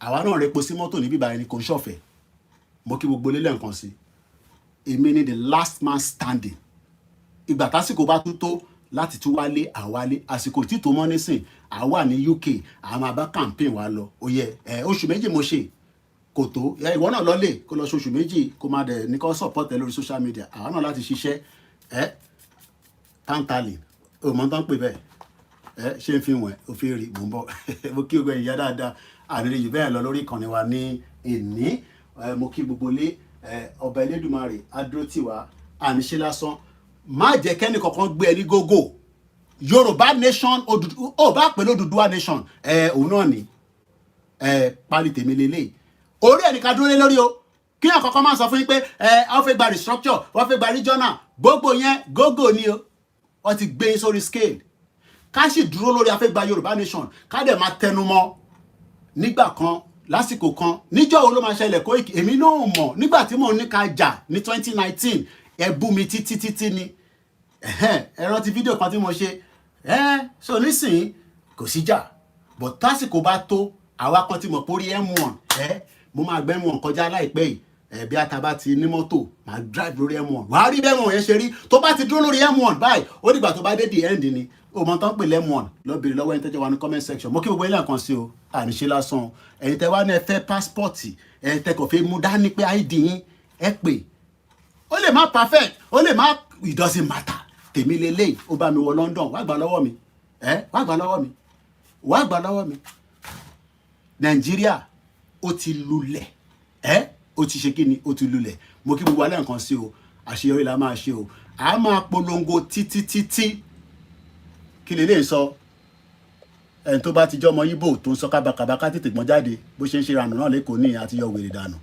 ní stories ní bíbá à ń ṣe bíbá àgbádùn kan náà ní bíbá náà àkọ́ ní búyàn mọ́ ni wọ́n ti ní Koiki má bú wọn mọ́ ṣàlàyé fún wọn àlàyé tí mo ṣe láàárọ̀ tó bá yé yín kí n tètè tún ṣàlàyé ní summary ìtọ́fin gba country a ní population a ní territory méjì yẹn àti wá ní tó jẹ́ pàtàkì gangan tí mo sọ òun ní èdè language tó bá ti ní mẹ́tẹ̀ẹ̀ta yẹn kò sí bá Tinubu jà èmi àti ẹ ò jà President Bọ́lá Tinubu in tó ń ṣe èmi ò nífẹ̀ẹ́ sí ni Yorùbá lèmi fẹ́ ká dá dúró kílẹ̀ Oòduà dúró tọ́lọ̀ bá náà máa fún ṣe fine bọ̀ pé mi máa gbà pé Tinubu máa ṣe Yorùbá nation fún wa illusion nìyẹn o èmi ò dé accept yẹn Koikimedia bringing the world closer to your doorstep ẹ̀ tẹ́ bá ní interest ẹ fẹ́ gba pálí wọ́n ti ní region UK lèmi wà àwọn tó fẹ́ gbà láti UK làwa máa deal pẹ̀lú ẹni ti South Africa àròlé 1010 America ó wà ní ilẹ̀ káàárọ̀ òjíire ẹni tó máa operate ẹ̀ wà but ẹ bá send message sí mi àfún yín ní the right number àwọn tẹ máa pè ẹ̀yin tí ẹ̀ ti dá sọ̀rọ̀ ká sarọ́pọ̀ pẹ̀lú YSDM àtàwọn groups tí ogun wọn ń ṣiṣẹ́ ẹ darapọ̀ mọ́ wọn Labour Party conference ló ń lọ lọ́wọ́lọ́wọ́ ní Liverpool Street ní Liverpool kò ń ṣowó kékeré lọ́ fi ń ràn ẹ̀ owó lọ́ fi ń ràn ẹgbẹ́ ẹ má jẹ́ kẹ́ni kankan sọ fún yín pé ebe ẹ̀ ń dáwó sí mọ́ṣáláṣí ẹ̀ ń dáwó sí church méjèèjì ẹ̀ ń dáwó síbẹ̀ àdé ń dáwó sóríṣiríṣi organization èyí táwa náà ń ṣe yìí ẹ gbọ́dọ̀ continue títí tá máa fi ní access ìjọ tá bá ti rí Ondo state gbà tá rí Ogun state gbà kí la fẹ́ máa tún máa béèrè owó lọ́wọ́ social media need owó yìí because government máa wà tó máa fún wa ní owó láti máa ṣe mo kíyàwó Comfort Ológunjà please don't let us condemn COVID vaccination it save lives àtẹ condemn ẹ a kàn sọ̀rọ̀ nípa deep state àti bí gbogbo àmọ́ agenda tó bá wá sọ pé kò save life mọ́mí I understand mo mọ̀ pé healthcare lẹ́yìn wà so but ó láwọn kankan tó gbà jáde ń bẹ̀ láàárọ̀ yìí ni torí pé àwọn deep state yẹn àwọn gangan ni wọ́n ṣe ń fà á kílẹ̀ Yorùbá tí kò tí débi tó ń lọ ẹ ṣé gan ni mo kí gbogbo alẹ́ nǹkan sí o ẹni tó bá fún wa send the message sí mi +4475 9405079 or straightforward email mi ń ṣiṣẹ́ mo ń san £7.99 fún company email kò sí nǹkan kan tó jẹ́ ọ̀fẹ́ ní UK every month ni mo ń san £7.99 fún info@koikimedia.com ẹ send email sí mi fún requirement yín àdẹ́dà yín lóhùn ẹ ṣé gan ni o àníṣe lásán mo ti dé UK padà èmi náà gbọ́dọ̀ lọ German àwọn ìyá tó dẹ̀ máa fún wa ní support díẹ̀díẹ̀ bọ̀ kémi náà lọ kí n German holiday ń bọ̀ ní December a gbọ́dọ̀ lọ holiday àbí thank you so much God bless you all God bless every one of us mo kí gbogbo lé o àdúrà wa gbà ṣé dáadáa ni mo dé bá UK mo lè wait kí n lọ Trafalgar Square mo kàn ní lọ sẹ́ńbàṣì ni kọ́ má tún náà mọ ètò tútù dé mo fi lọ gbatẹ́gùn Trafalgar Square kí n tẹ̀ káàkiri díẹ̀ mo ti wọnú bọ́ọ̀sì lé nínú mi ń dùn níbẹ̀ tó pé London mo ti filẹ̀ báyìí Ọlọ́run á jẹ́ kí London ṣe fún wọn náà thank you and God bless ẹ ṣé gan ni wọ́n tẹ fún wa ní space àti mo ní space gbogbo ẹ̀ tẹ support wa ẹ ṣé gan ni ìyàwó Comfort Ológunjà I'm very grateful for the support gbogbo ẹ̀ tẹ ràn mí lọ́wọ́ nígbà tí mo wà láfíríkà tẹ́ ń pè advice ni àdúrà ni àtẹ̀yìn tẹ́ ń fowó ránṣẹ́ pé Koiki tó máa fi padà dé a máa support ẹ gbogbo yín pátá ni mo dúpẹ́ fún wọn lẹ́ẹ̀kan sí because mo ń stream ní bíbáyìí náà ni mo ṣe ń lọ back and forth ẹ ṣé gan ni o. Yes, nothing is free in UK kò sí nǹkan tó free o. Nothing is free. info@koikimedia tẹ́ ń wò yẹn email yẹn lásán ó ń cost me £7.99 every month. Iléeṣẹ́ lèmi Nigerian government ṣì ń lo Gmail. A Nigerian government federal government ni mo ń sọ wọ́n máa ná wọ́n ṣì ń lo @gmail tí kò jẹ́ kó tètè gbọ́ rárá. Irú àwa ti kọjá stage yẹn a lè máa lò yẹn. Mo ní Gmail account mi Musa Kalam but èyí tó jẹ́ official info@koikimedia.com ó wà straightforward info ìtẹ́ bá fẹ́ sọ ẹ send ẹ̀ sí wa a reply yín tẹ́ bá get mi lórí phone. Mo kí gbogbo ẹ̀yin grandma o mo kí màmá mi náà mo ti yọjú sí wọn lánàá mo kí Ajagun mo kí gbogbo ẹ̀yin tí a filẹ̀ náà nílé ẹ̀fúlà náà ni kó wà lẹ́rú o bọ̀káwà náà kàlájú sílẹ̀ o. Ìtẹ́ máa ṣe èmi kọ́ ni máa sọ lórí social media mo rí bí àwọn kan ṣe ń tara lánàá èmi náà ti tara bẹ́ẹ̀ títí ẹ̀ dá mi lóhùn so thank you so much. Ẹ̀yin tí mo dé bá ní UK ẹ jẹ́ ká connect ẹ pè mí. God bless and bye for now.